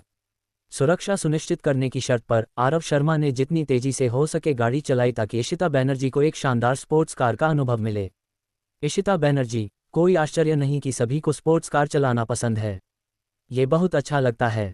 आरव शर्मा, दरअसल स्पोर्ट्स कार चलाना बिल्कुल आरामदायक नहीं है। अगर तुम आधे घंटे से ज़्यादा चलाते हो तो पूरे शरीर में असहजता महसूस होती है। इशिता बनर्जी, हाय, इतना वर्षाए। आरव शर्मा, हाँ हाँ, तुम अब कहाँ काम करती हो? इशिता बनर्जी, अपनी दीदी की कंपनी में एक छोटी सहायक के रूप में। वैसे राष्ट्रीय परीक्षा की तैयारी कर रही हूँ। आरव शर्मा ने सिर हिलाया। यह उनके लिए बहुत उपयुक्त था। उनके माता पिता अब bureau of industry and commerce, Navi Mumbai के नेता हैं। जब तक वह लिखित परीक्षा पास कर लेती हैं, वह जीबेशंग में आ जाएंगी। उनके माता पिता के कनेक्शंस पर भरोसा करते हुए वह कम से कम आरामदायक जीवन जी सकती हैं। अगर वह नेता बनना चाहती हैं तो उनके माता पिता के संसाधनों के साथ यह और भी आसान होगा। हालांकि इशिता बनर्जी ने अचानक विषय बदल दिया और कहा, लेकिन अब मैं अपना इरादा बदलना चाहती हूँ। तुम इतना अच्छा कर रहे हो, मैं तुम्हारे साथ क्यों न जुड़ जाऊं? आरव शर्मा, हंगामा मत करो। अगर तुम्हारे माता पिता को पता चला तो उन्हें हर दिन मुझ पर 100 बार जांच करनी पड़ेगी। इशिता बनर्जी, हाँ हाँ, मैं गंभीर हूँ, मजाक नहीं कर रही। मैं वास्तव में सिविल सर्वेंट का जीवन जीना चाहती थी। या तो मैं पूरी जिंदगी बिना किसी इच्छा के जी सकती हूँ, या पूरी जिंदगी लड़ाई कर सकती हूँ। लेकिन इन दोनों में से कोई भी स्थिति वह नहीं है जो मैं चाहती हूँ। मैं पूरी जिंदगी निष्क्रिय व्यक्ति नहीं बनना चाहती, नहीं पूरी जिंदगी साजिशों में शामिल होना चाहती हूँ। मेरे माता पिता पहले मेरे काम को लेकर चिंतित थे, इसलिए उन्होंने मुझे राष्ट्रीय परीक्षा देने के लिए मजबूर किया। अब जब तुम हो तो उन्हें राहत मिलनी चाहिए। ये कुछ अस्पष्ट सा लगता है। आरव शर्मा ने जल्दी से जवाब दिया, अगर तुम काम करने के लिए तैयार हो तो मैं निश्चित रूप से तुम्हारी मदद कर सकता हूँ। लेकिन अपने माता पिता को गलतफहमी न होने देना और यह न सोचने देना कि हम डेटिंग कर रहे हैं। इशिता बनर्जी, चिंता मत करो, मैं अपने माता पिता को समझा दूंगी। आरव शर्मा, ठीक है, एक बार जब तुम स्पष्ट कर लो तो आ जाना। इशिता बनर्जी, धन्यवाद। दोनों तब तक बात करते रहे जब तक वे इशिता बनर्जी के परिवार के रहने वाले समुदाय के गेट पर नहीं पहुंच गए। वह अनमने ढंग से कार से उतरी और आरव शर्मा को अलविदा कहने के लिए हाथ हिलाया। आरव शर्मा अपोलो हॉस्पिटल पहुंचे और मुड़कर चले गए। हॉस्पिटल में जैसे ही आरव शर्मा हॉस्पिटल लॉबी में दाखिल हुए, एक माँ अपनी बेटी को गोद में लिए दौड़ती हुई अंदर आई। डॉक्टर, मदद मदद, माँ दौड़ते हुए चिल्लाई। ट्राइएज डेस्क की नर्स दौड़कर मदद करने आए और उसने पूछा कि क्या हुआ। लड़की की माँ ने जवाब दिया, उसने गलती से अंगूर खाते समय गले में अंगूर फंसा लिया। कृपया उसे बचा लें, कृपया। छोटी लड़की लगभग 4 साल की थी। उसका चेहरा रंग बदल चुका था और वह मुरझाई हुई दिख रही थी। वह मरने वाली लग रही थी और बहुत खतरनाक स्थिति में थी। ट्राइएज डेस्क की नर्स को उसे बचाना नहीं आता था। ये फिर से लंच ब्रेक का समय था। वे तुरंत कोई डॉक्टर नहीं ढूंढ पाए जो लड़की को बचा सके। लड़की की मां रो पड़ी, कृपया जल्दी कोई उपाय ढूंढो। बच्ची का चेहरा रंग बदल गया है। कृपया, मैं आपके लिए घुटनों पर बैठती हूँ। नर्स ने जल्दी से उसे रोका और कहा, ऐसा नहीं है कि हम उसे बचाना नहीं चाहते, बस अभी ब्रेक का समय है और उसे बचाने वाले डॉक्टर घर चले गए हैं। हमें नहीं पता कि उसे कैसे बचाना है। बच्ची की माँ, तो हम क्या करें? क्या हम बस उसे दम घुटते हुए मरते देखें? नर्स, चिंता मत करो, हमने डॉक्टर को बुला लिया है और वह जल्द ही यहाँ होगा। ये कहने के बावजूद ऐसा लगता है कि बच्ची और नहीं टिक पाएगी और डॉक्टर के आने की हिम्मत नहीं है। बच्ची की माँ रोते हुए छोटी लड़की को मजबूत रहने के लिए सांत्वना दे रही थी। दर्शक बात करने लगे, ये बहुत दुखद है। बच्ची अभी इतनी छोटी है, इतना बड़ा हॉस्पिटल, और वे ड्यूटी पर एक डॉक्टर भी नहीं रखते। क्या उन्हें नहीं पता था कि लंच टाइम में कोई इमरजेंसी नहीं आएगी? उन्होंने ड्यूटी पर एक डॉक्टर छोड़ा था, लेकिन वह सही स्थिति में नहीं था और बीमारी का इलाज नहीं कर सकता था। जो डॉक्टर इलाज कर सकता था वह खाने के लिए घर गया है और रास्ते में है। लेकिन छोटी लड़की की हालत को देखते हुए हम और इंतजार नहीं कर सकते। हाय, कितना दुखद। दर्शकों की चर्चा सुनकर बच्ची की माँ और भी उत्तेजित हो गई। वह रोते हुए भीख मांगने लगी, डॉक्टर, कृपया कोशिश करो, कृपया कोशिश करो। तुम बस खड़े रहकर बिना बचाए नहीं देख सकते। डॉक्टर महोदया, उत्तेजित न हो, मैं आपकी भावनाओं को समझता हूँ, लेकिन मेरी विशेषज्ञता उसकी मदद नहीं कर सकती। हमें मेरे सहयोगियों के आने का इंतजार करना होगा। बच्ची की माँ, तो मेरी बेटी उनके आने तक नहीं टिक पाएगी। क्या हम बस उसे मरते हुए देखें? डॉक्टर और नर्स भी असहाय दिखे। हालांकि हर किसी की अपनी विशेषज्ञता होती है और वे आसानी से अपनी क्षमता से परे बीमारियों का इलाज करने की हिम्मत नहीं करते।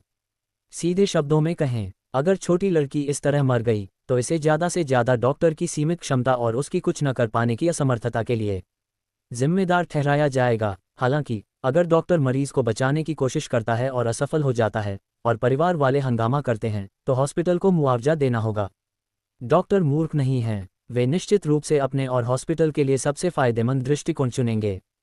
इस समय सिस्टम ने एक रिमाइंडर जारी किया। सिस्टम एक अस्थायी कार्य शुरू करता है। कार्य पूरा करने पर आपको भगवान स्तर की सर्जिकल कौशल से पुरस्कृत किया जाएगा। कार्य देखने के लिए क्लिक करें। आखिरकार यह एक इंसान की जिंदगी थी और आरव शर्मा छोटी लड़की को इस तरह मरते हुए नहीं देख सकते थे। मुझे कोशिश करने दो। सबने तुरंत आवाज की दिशा में देखा। आरव शर्मा आगे बढ़े। बच्ची की मां ने तुरंत पूछा, क्या आप डॉक्टर हैं? आरव शर्मा, नहीं, लेकिन मैं उसे बचा सकता हूं। मुझे सौंप दो, वह और इंतजार नहीं कर सकती। बच्ची की मां ने सोचा और तुरंत बच्ची को आरव शर्मा को सौंप दिया। डॉक्टर ने जल्दी से याद दिलाया, युवक, तुम पेशेवर डॉक्टर नहीं हो तो बेहतर है कि दिखावा न करो। अगर कुछ गलत हुआ तो कोई भी परिणामों को नहीं झेल सकता। आरव शर्मा, अगर कुछ गलत हुआ तो मैं खुद परिणामों को झेलूंगा। डॉक्टर महोदया, आपको अच्छी तरह सोचना होगा। क्या आप वाकई अपनी बेटी को किसी ऐसे व्यक्ति को सौंपना चाहती हैं जो डॉक्टर नहीं है? अगर कुछ हुआ तो हमारा हॉस्पिटल जिम्मेदार नहीं होगा। डॉक्टर के शब्दों ने तुरंत जनता का गुस्सा भड़का दिया। उन्हें बचाने को कहो, उनके पास क्षमता नहीं है। जैसे ही दूसरों ने कहा कि वे बचा सकते हैं, वे जिम्मेदारी से बचने के लिए उत्सुक थे। क्या यह नई युग के डॉक्टरों की गुणवत्ता होनी चाहिए? अध्याय 140। तुम लोग बहुत मजेदार हो। बचाने को कहो तो तुम में क्षमता नहीं है। दूसरे लोग बचाते हैं लेकिन तुम जिम्मेदारी से बच रहे हो। इतने बड़े हॉस्पिटल के लिए उनके पास इमरजेंसी डॉक्टर भी नहीं है। क्या तुम्हें नहीं पता था कि लंच टाइम में इमरजेंसी रूम में कोई नहीं आएगा? तुम इतने बेशर्म कैसे हो सकते हो? एक डॉक्टर के लिए मरीज को बचाने में असमर्थ होना शर्मनाक है, और फिर भी तुम्हें जिम्मेदारी से बचने की हिम्मत है। सबके सवालों का सामना करते हुए डॉक्टरों और नर्सों ने तर्क के साथ बहस की। उनके दृष्टिकोण से जो उन्होंने कहा वह वास्तव में सही था। पहला, अगर वे नहीं बचा सकते तो वे जल्दबाजी में कार्रवाई नहीं कर सकते। अनावश्यक चिकित्सा विवादों से बचने के अलावा यह मरीजों के प्रति भी जिम्मेदारी है। दूसरा, ये हॉस्पिटल के डॉक्टर नहीं थे जिन्होंने मरीज को बचाया, तो अगर कोई दुर्घटना होती है तो हॉस्पिटल को निश्चित रूप से दोषी नहीं ठहराया जा सकता। बस इतना है कि इस महत्वपूर्ण क्षण में ये पहले से ही बहुत गुस्सा दिलाने वाला है कि डॉक्टर लोग बचा नहीं सकते, लेकिन वे अभी भी खुद को दोषमुक्त करने के लिए जल्दबाजी कर रहे हैं, जिससे लोग बहुत असहज महसूस करते हैं। लेकिन आरव शर्मा उनसे प्रभावित नहीं हुए और जल्दी से अपनी पूरी कोशिश करके मर रही लड़की को बचाने लगे। उन्होंने छोटी लड़की को उठाया, एक हाथ से उसके गाल की हड्डियों के दोनों तरफ दबाया और फिर उसे अपने दाहिने हाथ के खिलाफ उल्टा लेटने दिया। फिर उन्होंने अपने बाएं हाथ से बच्ची की पीठ पर तेजी से और लयबद्ध तरीके से थपथपाया। हालांकि ये काम नहीं किया और बच्ची के गले में फंसा अंगूर बाहर नहीं निकला। आरव शर्मा को बचाते देख सभी शांत हो गए। लड़की की मां ने अपने चेहरे को हाथों से ढक लिया, आंसुओं से तर। आरव शर्मा ने 2 बार कोशिश की लेकिन कोई फायदा नहीं हुआ, तो उन्होंने तुरंत फैसला लिया और जल्दी से चिल्लाया, मेरे लिए एक कुर्सी खींचो। नज ने जल्दी से ट्राइएज डेस्क से कुर्सी खींच कर लाए। आरव शर्मा तुरंत बैठ गए, छोटी लड़की को पलट दिया और उसे अपनी जांघों पर आगे की ओर सवार कर लिया। फिर उन्होंने दोनों हाथों की बीच की उंगलियों को छोटी लड़की के पेट पर, पसलियों के नीचे और नाभि के ऊपर रखा। फिर उन्होंने अपनी उंगलियों से बल लगाया और तेजी से ऊपर की ओर प्रहार किया ताकि छाती और पेट पर दबाव पड़े। ये 3 बार करने के बाद छोटी लड़की ने अपने गले में फंसे अंगूर को उलट दिया। सिस्टम मालिक को कार्य पूरा करने की बधाई और आपको उत्कृष्ट सर्जिकल कौशल से पुरस्कृत किया जाएगा। पल भर में आरव शर्मा को लगा कि लोगों को देखने का उनका तरीका गलत हो गया। उदाहरण के लिए, जब वह अब छोटी लड़की को देखते हैं तो वह स्वचालित रूप से उसके शरीर के प्रत्येक हिस्से को अलग कर लेते हैं। दिल, जिगर, तिल्ली, फेफड़े, गुर्दे, हड्डियां और जोड़, नसें और धमनियां। इस क्षमता के साथ वह मरीजों पर सटीक रूप से सर्जरी कर सकते हैं। वाह! छोटी लड़की फूट फूट कर रोने लगी। उसकी मां ने जल्दी से उसे उठाया और वह भी रोने लगी। दर्शकों ने तुरंत तालियां बजाईं और आरव शर्मा की तारीफ की। डॉक्टर और नर्स थोड़े शर्मिंदा थे। हालांकि लोगों का इलाज हो जाना एक अच्छी बात है। आरव शर्मा खड़े हुए और मुड़कर जाने लगे। लड़की की मां जल्दी से उनके पीछे दौड़ी और घुटनों के बल बैठ गई। आरव शर्मा ने जल्दी से उसे उठाया और सांत्वना दी, ऐसा मत करो, बच्ची को फिर से चेक करवाओ कि उसके गले में चोट तो नहीं आई। बच्ची की मां, मुझे वाकई नहीं पता कि आपको कैसे धन्यवाद दूं। आपके बिना मेरी बेटी और मैं जीवित नहीं रह पाते। अनिका, अपने अंकल को कोटि कोटि धन्यवाद दो। छोटी लड़की काफी आज्ञाकारी थी और वाकई आरव शर्मा को कोटि कोटि धन्यवाद देने के लिए घुटनों पर बैठ गई। आरव शर्मा ने जल्दी से उसे उठाया और मुस्कुराते हुए कहा, इतना औपचारिक मत हो। मम्मी तुम्हारी चिंता कर रही हैं, जब तुम बड़ी हो जाओ तो मम्मी के प्रति आज्ञाकारी रहना। अनिका, हाँ मैं समझ गई। आरव शर्मा ने मुस्कुराकर सिर हिलाया और बच्ची को उसकी मां को वापस सौंप दिया। सबकी नज़रों में आरव शर्मा लिफ्ट की ओर चले। लिफ्ट का इंतजार कर रहे लोग जल्दी से रास्ता दे गए ताकि आरव शर्मा सबसे पहले कतार में हों। कुछ देर बाद आरव शर्मा अपने पिताजी के वार्ड में पहुंचे। रमेश शर्मा बाजार देख रहे थे और उनके द्वारा खरीदा गया रत्न भवन पहले ही ओपनिंग में दिल्ली लिमिट तक पहुंच गया था। अब उनकी नज़र एक और स्टॉक खरीदने पर थी, हुआइन इलेक्ट्रिक पावर। इस समय हुआइन इलेक्ट्रिक पावर भी बढ़ने लगा, सीधे दिल्ली लिमिट तक पहुंच गया। रमेश शर्मा ने अपने बेटे की ओर देखा, फिर तनावपूर्ण ढंग से बाजार की ओर देखने लगे। आरव शर्मा, पापा आप क्या देख रहे हैं? रमेश शर्मा, हाँ, मैंने तुम्हारी बात सुनी और रत्न भवन खरीदा, जो लिमिट तक पहुंच गया है। अब हुआइन इलेक्ट्रिक पावर भी बढ़ रहा है, ये जल्द ही दिल्ली लिमिट तक पहुंचने वाला है। आरव शर्मा, अगर यह बढ़ रहा है तो अच्छा है, आपको उन्हें दिल्ली लिमिट तक पहुंचाने की क्या ज़रूरत है? रमेश शर्मा, अगर स्टॉक की कीमत दिल्ली लिमिट तक पहुंच सकती है तो सबसे अच्छा होगा। बात करते करते हुआइन इलेक्ट्रिक पावर की स्टॉक कीमत दिल्ली लिमिट तक पहुंच गई। रमेश शर्मा ने खुशी खुशी फ़ोन नीचे रखा और अच्छी नींद ली। शाम को डॉक्टर आए और रमेश शर्मा की जांच की। 2 दिन की सावधानीपूर्वक देखभाल के बाद रमेश शर्मा की टांग की चोट स्थिर हो गई है और धीरे धीरे सुधार हो रहा है। अगर परिवार वालों के लिए हॉस्पिटल में उनकी देखभाल करना असुविधाजनक है तो वे उन्हें घर ले जाकर आराम करवा सकते हैं। पूरे दिन हॉस्पिटल में रहना बहुत कष्टदायक बात है। रमेश शर्मा अपने बेटे से डिस्चार्ज प्रक्रिया पूरी करने को कहने के लिए और इंतजार नहीं कर सके। पापा को टांग में चोट है और वे निश्चित रूप से भीड़भाड़ वाली स्पोर्ट्स कार में नहीं बैठ सकते। इसलिए आरव शर्मा ने अपनी बहन को फ़ोन किया और उनसे बेंटले कॉन्टिनेंटल गाड़ी चलाकर पापा को लेने आने को कहा। घर पहुंचते ही विक्रम सिंह ने आरव शर्मा को फ़ोन किया। विक्रम सिंह और जू जिनपिंग को central vigilance commission Navi Mumbai ने ले लिया था। जैसे ही कॉल कनेक्ट हुआ, विक्रम सिंह ने तुरंत आरव शर्मा को गालियां देना शुरू कर दिया, क्योंकि विक्रम सिंह को लगता था कि उनके माता पिता की शिकायत करने वाला व्यक्ति निश्चित रूप से आरव शर्मा ही था। उनका अच्छा खासा परिवार अब आरव शर्मा की वजह से टूट गया था। स्वाभाविक रूप से वह आरव शर्मा के प्रति रोष से भरे थे। आरव शर्मा ने विक्रम सिंह से बात करने में समय बर्बाद करना उचित नहीं समझा और सीधे फ़ोन काट दिया। लेकिन उन्होंने इसे यूं ही नहीं छोड़ा। इसके बजाय उन्होंने ऑब्सिडियन कोबरा दूत मीरा ठाकुर को एक आदेश भेजा, जिसमें उन्हें विक्रम सिंह से निपटने को कहा। विक्रम सिंह को अक्षम कर दो ताकि वह अब पुरुष न रह सके लेकिन फिर भी अच्छा जीवन जी सके। कुछ देर बाद मीरा ठाकुर ने जवाब दिया, मुझे मालिक का आदेश प्राप्त हुआ है और मैं इसे तुरंत करूंगी। विक्रम सिंह ने सोचा कि आरव शर्मा उनसे बात करने में शर्मिंदगी महसूस कर रहे हैं, इसलिए उन्होंने फिर से फ़ोन किया। आरव शर्मा ने सीधे फ़ोन काट दिया और उनका नंबर ब्लॉक कर दिया। अब विक्रम सिंह से एक शब्द भी कहना समय की बर्बादी होगी। आरव शर्मा उस पर समय बर्बाद नहीं करेंगे। रात 9 बजे आरव शर्मा ने नहाना खत्म किया और सोने की तैयारी की। इस समय श्रेया लूथरा ने उन्हें वीचैट मैसेज भेजा, क्या तुम सो गए? आरव शर्मा ने दिखावा किया कि उन्होंने इसे नहीं देखा और मैसेज का जवाब नहीं दिया, लेकिन श्रेया लूथरा ने हार नहीं मानी और मैसेज भेजना जारी रखा। मैं दोपहर में होटल लौटी और तब से यहाँ लेटी हूँ। मुझे बहुत नींद आ रही है लेकिन मैं सो नहीं पा रही। अब मेरे दिमाग में सिर्फ तुम हो। तुम्हारी छवि मेरे दिमाग में जैसे नक्काशी की हुई है और मैं इसे हटा नहीं पा रही। जब मैं स्कूल में थी तो मैं तुम्हें इसलिए पसंद करती थी, न केवल क्योंकि तुम अच्छे दिखते थे, बल्कि इसलिए भी क्योंकि मुझे लगता था कि तुम भविष्य में हमारी क्लास के सबसे अच्छे छात्र होगे। जैसा कि मैंने उम्मीद की थी, मैं सही थी। तुम वाकई हमारी क्लास के सबसे अच्छे छात्र हो। आरव शर्मा ने इसे देखा और फिर भी जवाब नहीं दिया। हालांकि श्रेया लूथरा ने अभी भी हार नहीं मानी। तुम वाकई इशिता बनर्जी को पसंद नहीं करते, है ना? मैं मानती हूं कि उनका पारिवारिक पृष्ठभूमि अच्छा है, लेकिन वह तुम्हारे लिए उपयुक्त नहीं है। तुम्हें एक सुंदर लड़की ढूंढनी चाहिए जिसका फिगर अच्छा हो, तुम्हारी पार्टनर के रूप में। जब तुम भविष्य में हाई एंड बैंक्वेट में जाओगे तो ऐसी लड़की प्रस्तुत करने योग्य होगी। इशिता बनर्जी का फिगर दिखाता है कि वह गांव से आई हैं और वह बिल्कुल प्रस्तुत करने योग्य नहीं है। यह महिला निश्चित रूप से मानसिक रूप से बीमार है। वह अपने दम पर इतनी सफल कैसे हो सकती है? श्रेया लूथरा ने खुद को सांत्वना दी और खुद से कहा कि हिम्मत ना हारो। आरव शर्मा पहले से ही सैकड़ों करोड़ की संपत्ति वाले पुरुष हैं, तो वे निश्चित रूप से बहुत व्यस्त होंगे। अब शायद वे किसी मीटिंग में हों, क्लाइंट के साथ हों या ईमेल चेक कर रहे हों आदि। इसलिए उनके मैसेज का तुरंत जवाब न देना सामान्य है। अगर अर्जुन भारद्वाज को ये सब पता होता तो उन्हें निश्चित रूप से एक डेजा वू का एहसास होता, क्योंकि वह चापलूस होने के समय ऐसा ही थे। भले ही लड़की उनके मैसेज का जवाब न दे, वह लगातार मैसेज भेजते रहते थे। अंत में लड़की अनुरोध को अस्वीकार नहीं कर पाती थी तो वह हाँ और मैं नहाने जा रही हूँ जैसे औपचारिक शब्दों के साथ जवाब देती थी। लेकिन इन औपचारिक मैसेज प्राप्त करने के बाद वह तुरंत बहुत खुश हो जाते थे। ऐसा लगता था जैसे लड़की ने उनका प्यार स्वीकार कर लिया हो।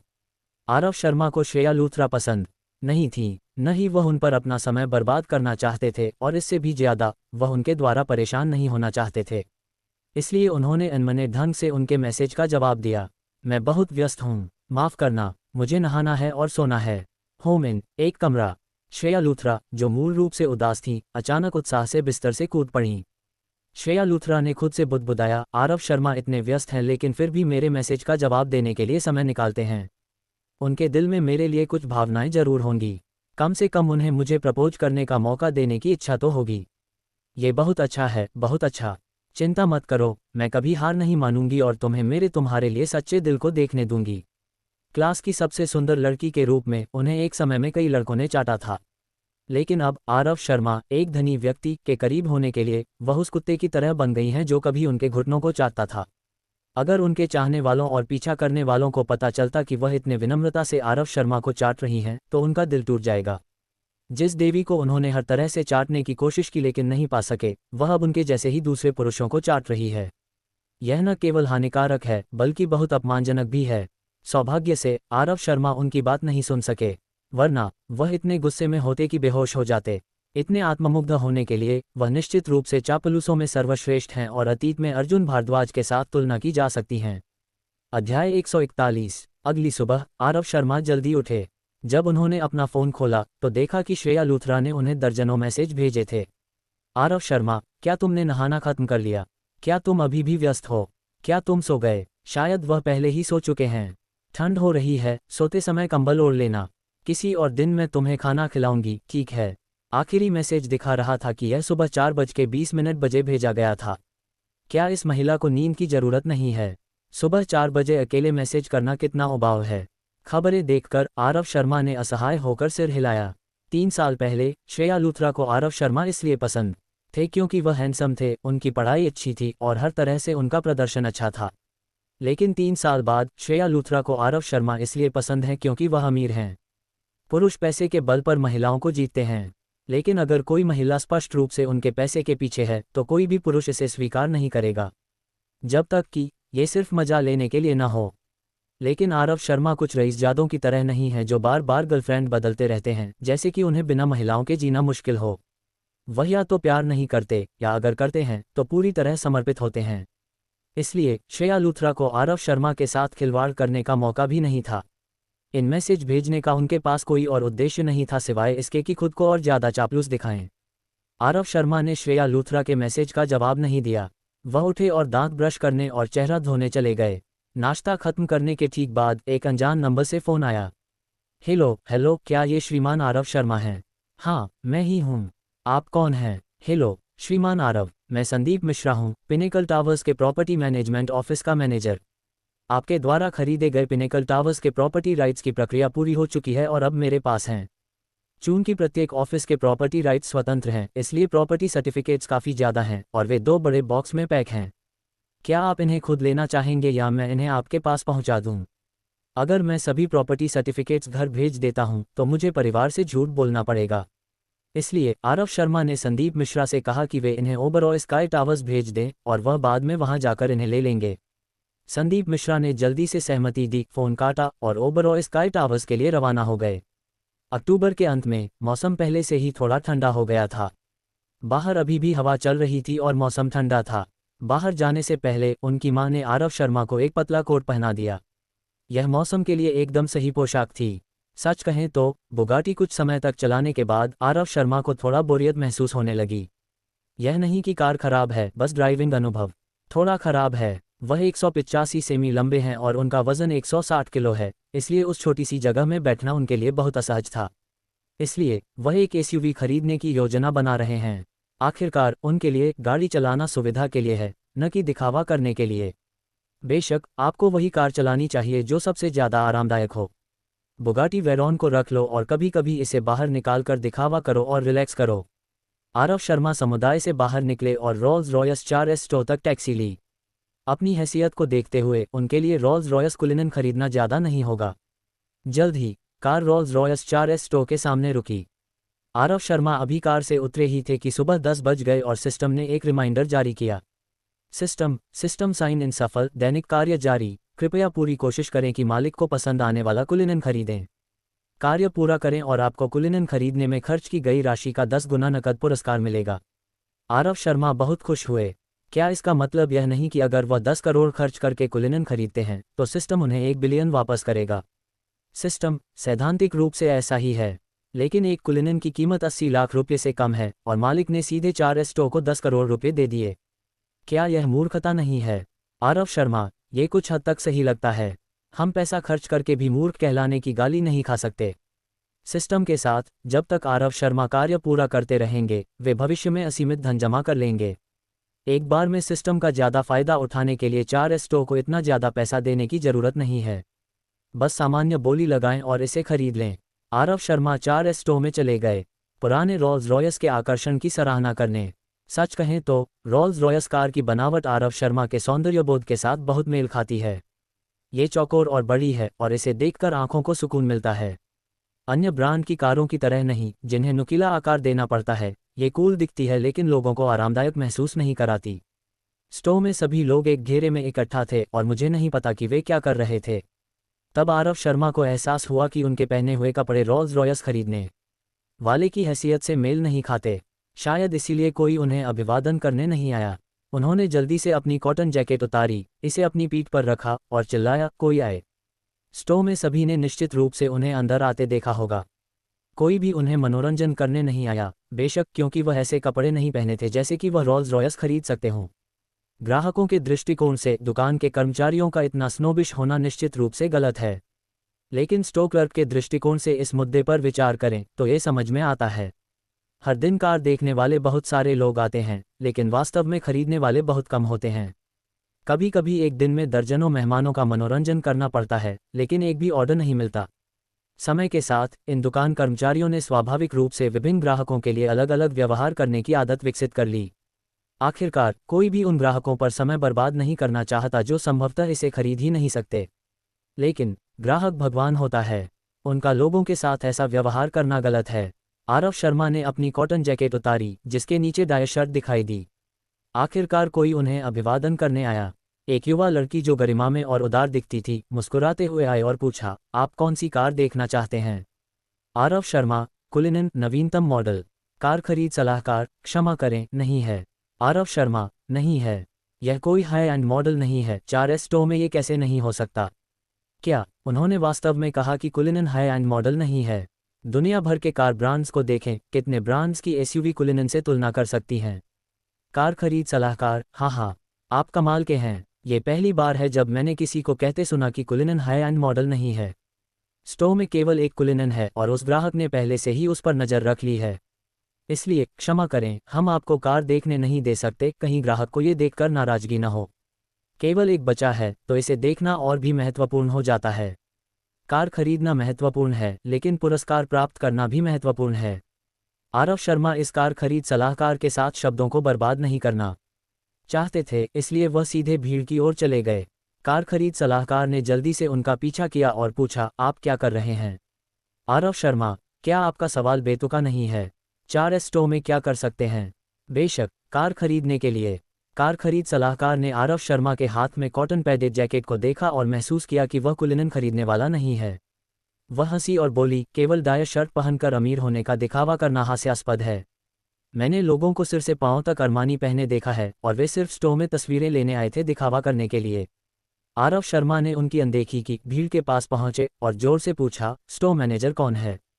सबने उनकी ओर देखा। एक 30 की उम्र का पुरुष मुस्कुराया और बोला, मैं हूं। आरव शर्मा, यहाँ आओ, मैं एक कुलिनन खरीदना चाहता हूँ। सब लोग एक पल के लिए हैरान रह गए और फिर सबने बैठे हुए मेहमान की ओर देखा।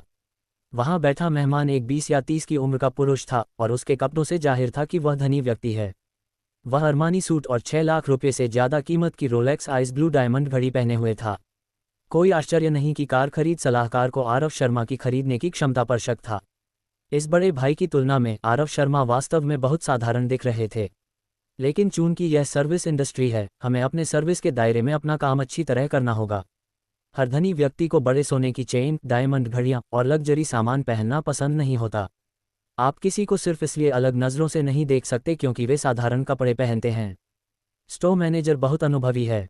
इस बात की परवाह किए बिना कि आरव शर्मा इसे खरीद सकते हैं या नहीं, चूंकि उन्होंने पूछा, तो मैं इसका अच्छी तरह जवाब दूंगा। बस उन्हें विनम्रता से भगा दो बिना किसी को नाराज किए।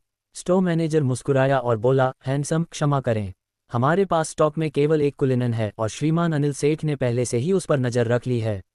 आपको कोई दूसरा मॉडल या ब्रांड आजमाना चाहिए। आरव शर्मा, तो क्या उन्होंने अनुबंध पर हस्ताक्षर किया? स्टोर मैनेजर, वास्तव में नहीं। आरव शर्मा, तो मैं भी इसे खरीदने के लिए योग्य हूँ। मूल कीमत पर खरीदूंगा, कोई मोलभाव नहीं, पूरी राशि, तुरंत भुगतान। ये कहकर आरव शर्मा ने अपना ब्लैक कार्ड निकाला। सब लोग हैरान रह गए। SBI ब्लैक कार्ड के साथ आपके पास बैंक में कम से कम 10 करोड़ की जमा राशि होनी चाहिए, जो आपको निश्चित रूप से धनी व्यक्ति बनाती है। क्या यही तरीका है जिससे सच्चे धनी लोग कार खरीदते हैं?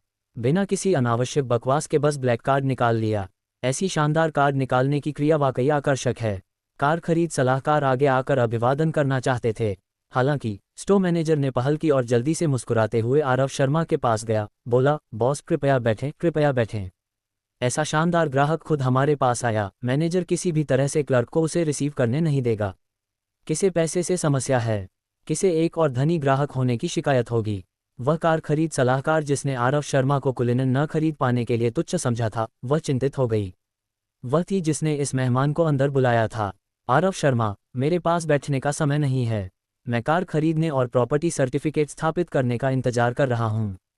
सब लोग हैरान रह गए, विशेष रूप से प्रॉपर्टी सर्टिफिकेट लेने के लिए कुलिनन खरीदने आए। ये कैसा धनी व्यक्ति का ऑपरेशन है? स्टोर मैनेजर: बॉस, आप कुलिनन का उपयोग प्रॉपर्टी सर्टिफिकेट स्टोर करने के लिए करना चाहते हैं। आरव शर्मा: हाँ, क्या ये ठीक नहीं है? स्टोर मैनेजर: हाँ बेशक। तो क्या मैं पूछ सकता हूँ कि आपको कितने प्रोडक्शन सर्टिफिकेट स्थापित करने की ज़रूरत है? आरव शर्मा: मैंने प्रॉपर्टी मैनेजर से सुना कि 2 बड़े बॉक्स हैं। मुझे ठीक नहीं पता कि वे कितने बड़े हैं, लेकिन इसे फिट करने के लिए एक विशाल कार की ज़रूरत होगी। पूरे दर्शक स्तब्ध रह गए। प्रॉपर्टी सर्टिफिकेट्स के 2 बड़े बॉक्स, इसके लिए कितने घर चाहिए होंगे? अध्याय 142। पुराने रोल्स रॉयस 4S स्टो के कर्मचारियों के रूप में उन्होंने हर तरह के धनी लोगों को देखा है। भुगतान करते समय ब्लैक कार्ड का उपयोग करने वाले ग्राहकों को भी देखा है। लेकिन ये पहली बार है जब उन्होंने किसी ग्राहक को प्रॉपर्टी सर्टिफिकेट्स के 2 बड़े बॉक्स लोड करने के लिए कुलिनन खरीदते देखा है। स्टोर मैनेजर ने दोषी चेहरा लिए कहा: श्रीमान अनिल सेठ, क्या आपने अब इसे खरीदने का फैसला कर लिया है? अगर नहीं, तो हम कार को इस बॉस को बेच देंगे। अनिल सेठ मुस्कुराए। आरव शर्मा के मिश्रित स्टाइल को देखते हुए ये स्पष्ट है कि वह धनी व्यक्ति नहीं है।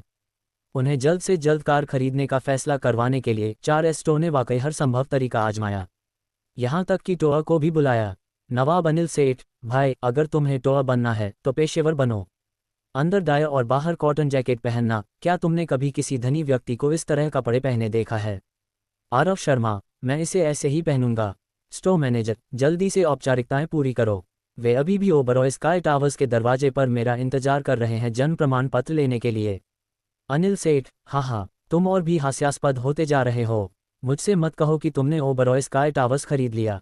वे प्रॉपर्टी सर्टिफिकेट्स के 2 बॉक्स ओबरॉय स्काई टावर्स के लिए हैं।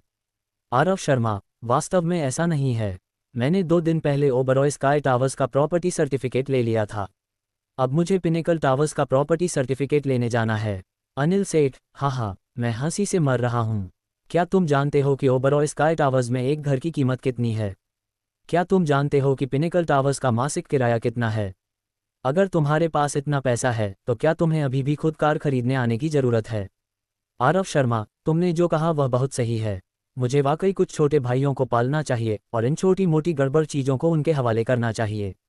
नवाब अनिल सेठ खड़े हुए और मुस्कुराते हुए बोले: तुम और भी हास्यास्पद होते जा रहे हो। ठीक है, तुमने मुझे कार खरीदवाने के लिए वाकई बहुत मेहनत की है। तुम्हारा अभिनय बुरा नहीं है, लेकिन स्क्रिप्ट थोड़ी अतिशयोक्तिपूर्ण है। ओबरॉय स्काई टावर्स और पिनेकल टावर्स दोनों सामने आ गए और तुम उनकी कीमत पूछे बिना भी बकवास करने की हिम्मत करते हो। ऐसा करो, कीमत 78 लाख है। तुमने जिन चीज़ों का जिक्र किया उनके अलावा 3 साल का मुफ्त मेंटेनेंस भी मिलेगा। मैं भुगतान करूंगा और तुरंत गाड़ी ले जाऊंगा। हालांकि आरव शर्मा ने ब्लैक कार्ड निकाला था, फिर भी यह अनिश्चित था कि कार्ड में पैसा है या नहीं। इसके अलावा स्टोर मैनेजर को आरव शर्मा की पृष्ठभूमि नहीं पता थी, लेकिन ये श्रीमान अनिल सेठ प्रसिद्ध निवेश बॉस अमर चोपड़ा के बेटे हैं। तर्कसंगत विश्लेषण से हमें आरव शर्मा, जिनके मूल अज्ञात हैं, की बजाय नवाब अनिल सेठ को प्राथमिकता देनी चाहिए। स्टोर मैनेजर: ठीक है, जब तक श्रीमान अनिल सेठ खुश हैं।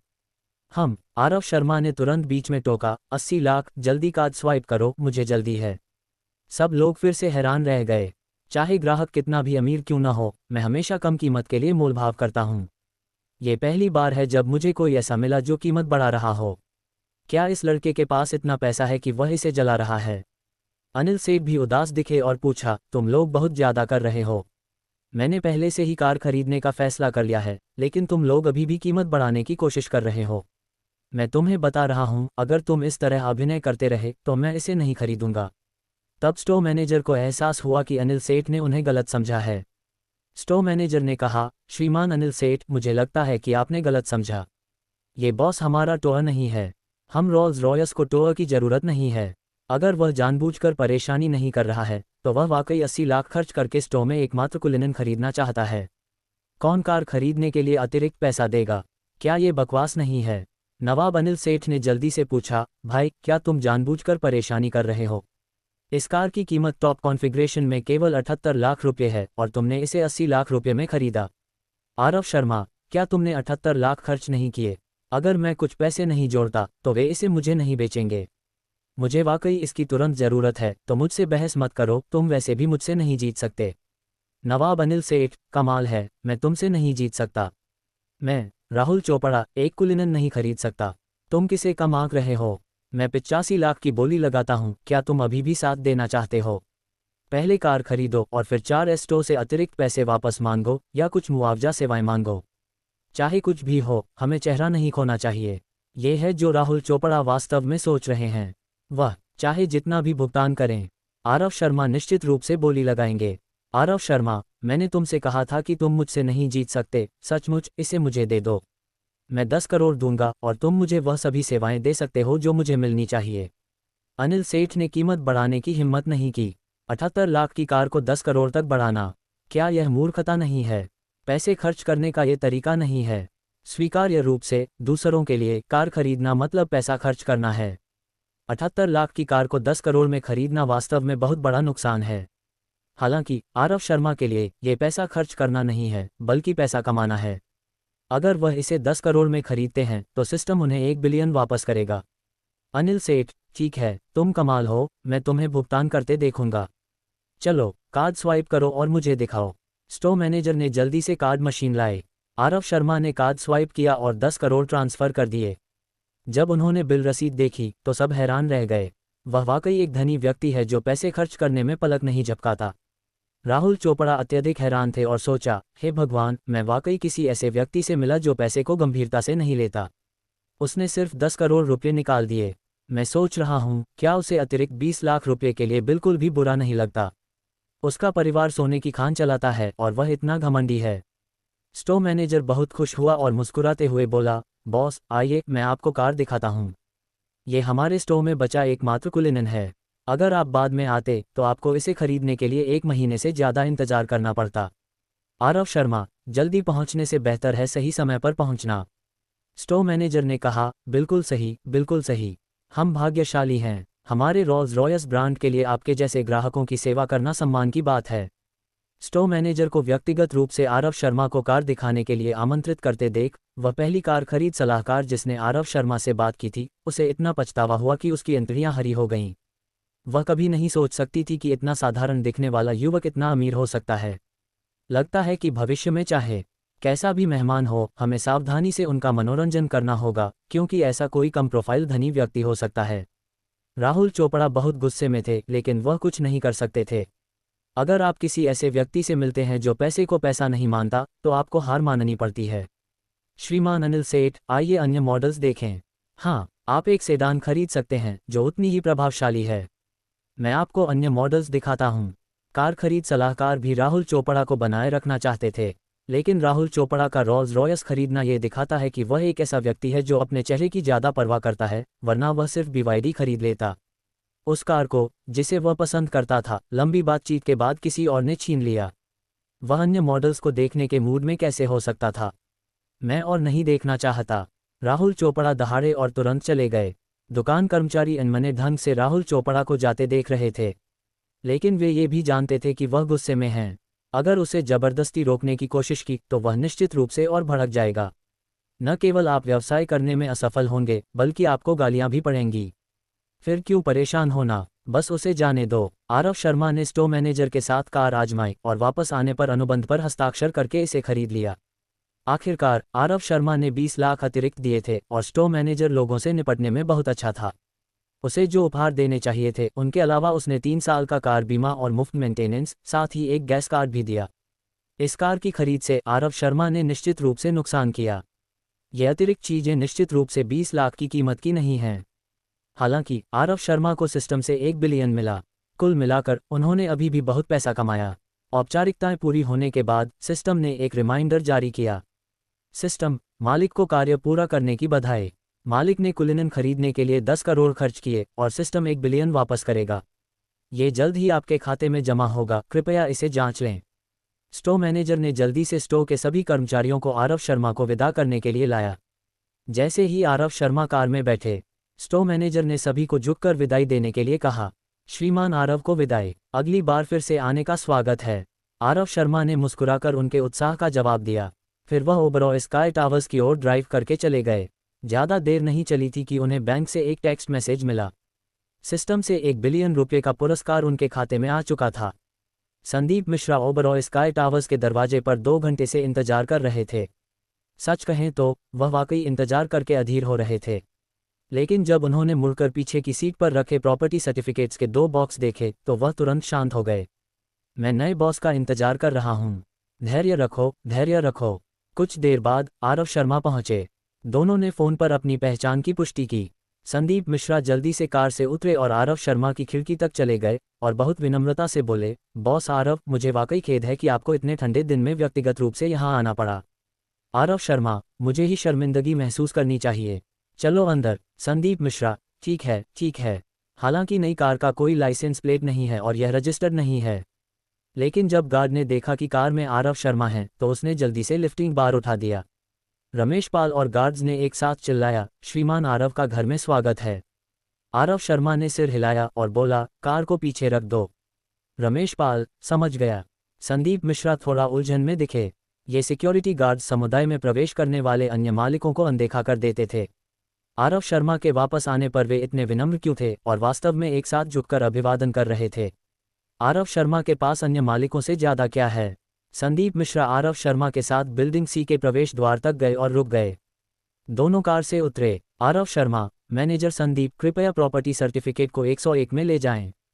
संदीप मिश्रा, ठीक है।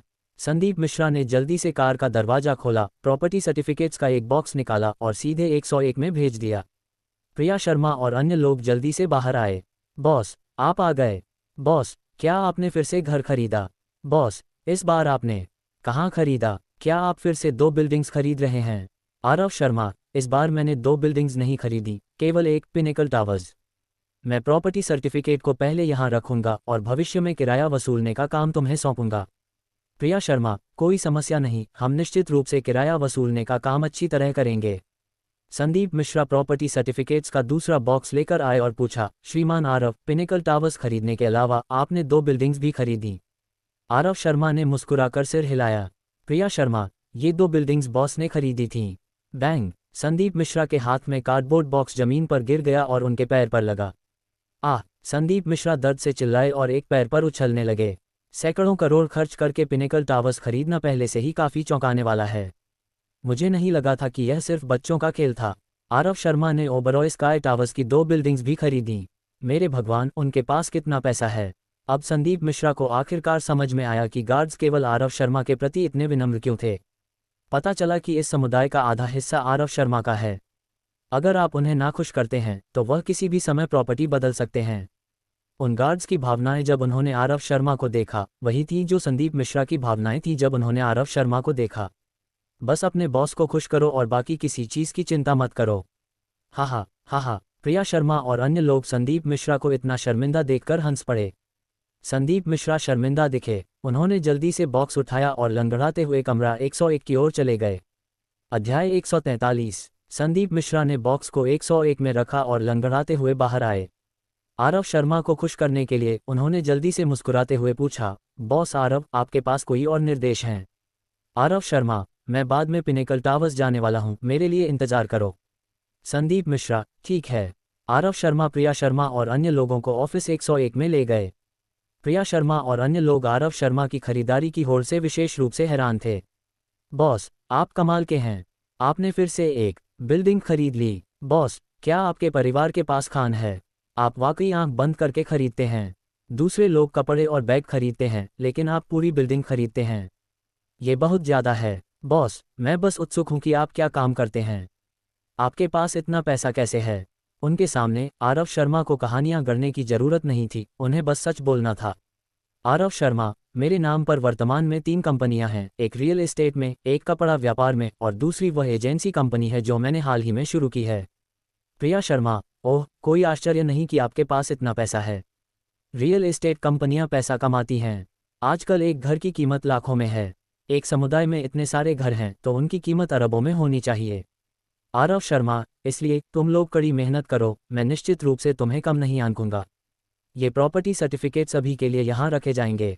जब अनन्या सक्सेना का डेकोरेशन पूरा हो जाएगा वह आएगी और ओबरॉय स्काई टावर्स की प्रॉपर्टी ले जाएगी।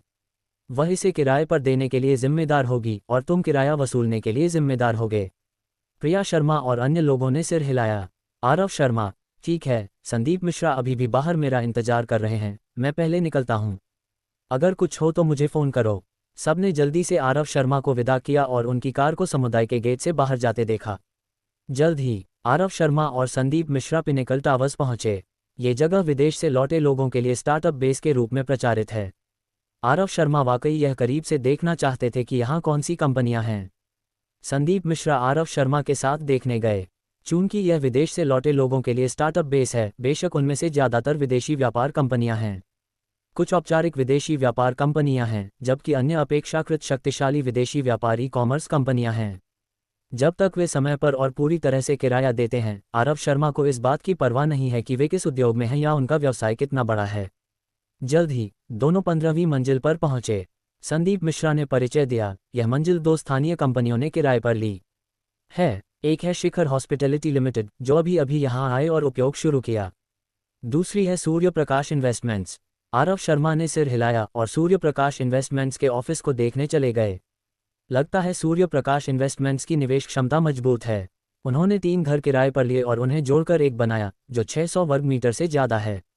आरव शर्मा, वे किस तरह का निवेश करते हैं? संदीप मिश्रा, मुख्य रूप से स्टॉक्स और फ्यूचर्स में निवेश करते हैं।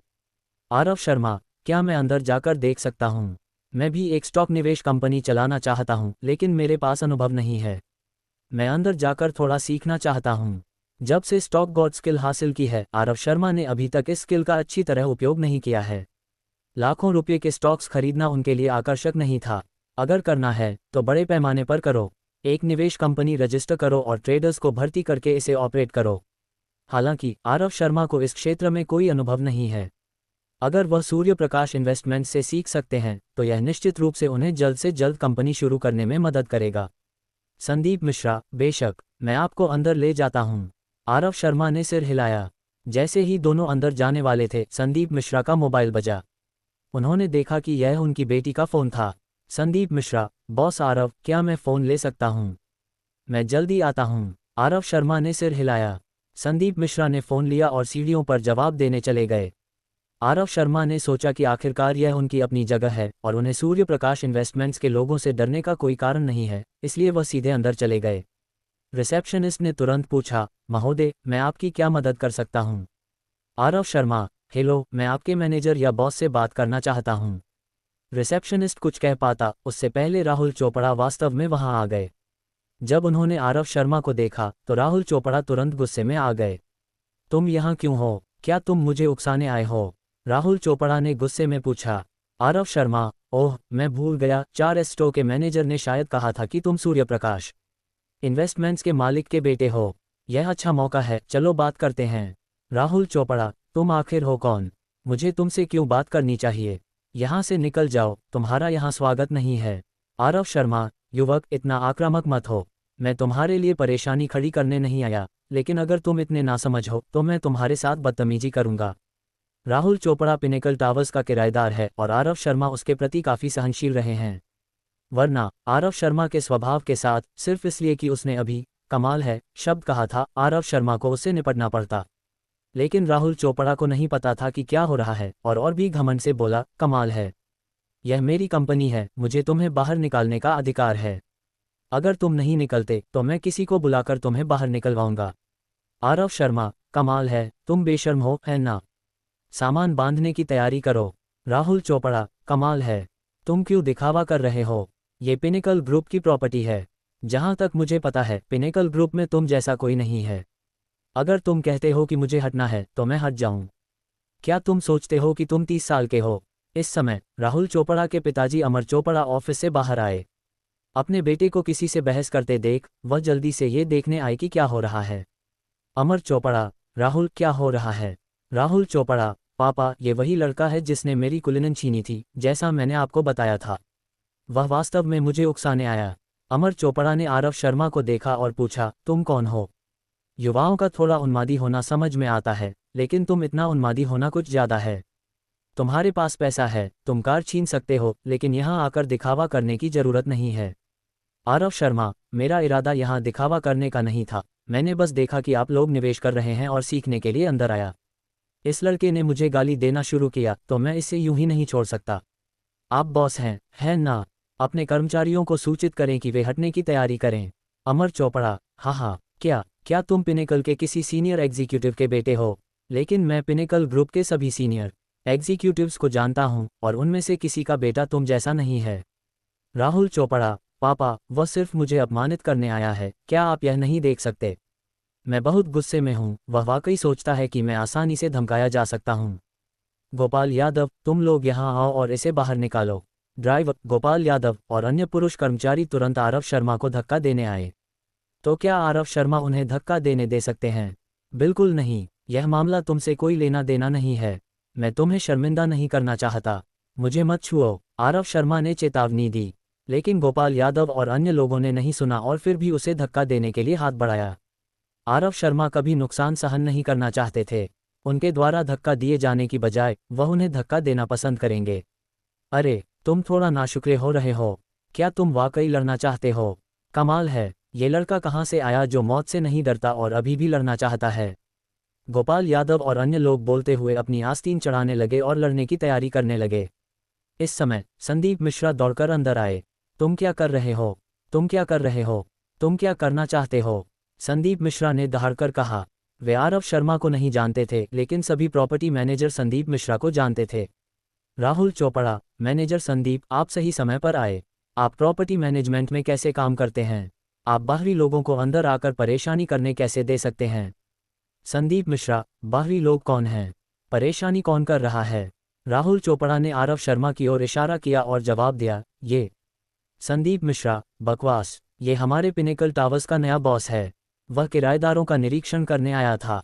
जब उसने देखा कि आप निवेश कर रहे हैं तो उसने सलाह लेने के लिए अंदर आने का फैसला किया। वह बाहरी व्यक्ति कैसे हो सकता है? वह परेशानी करने क्यों आएगा?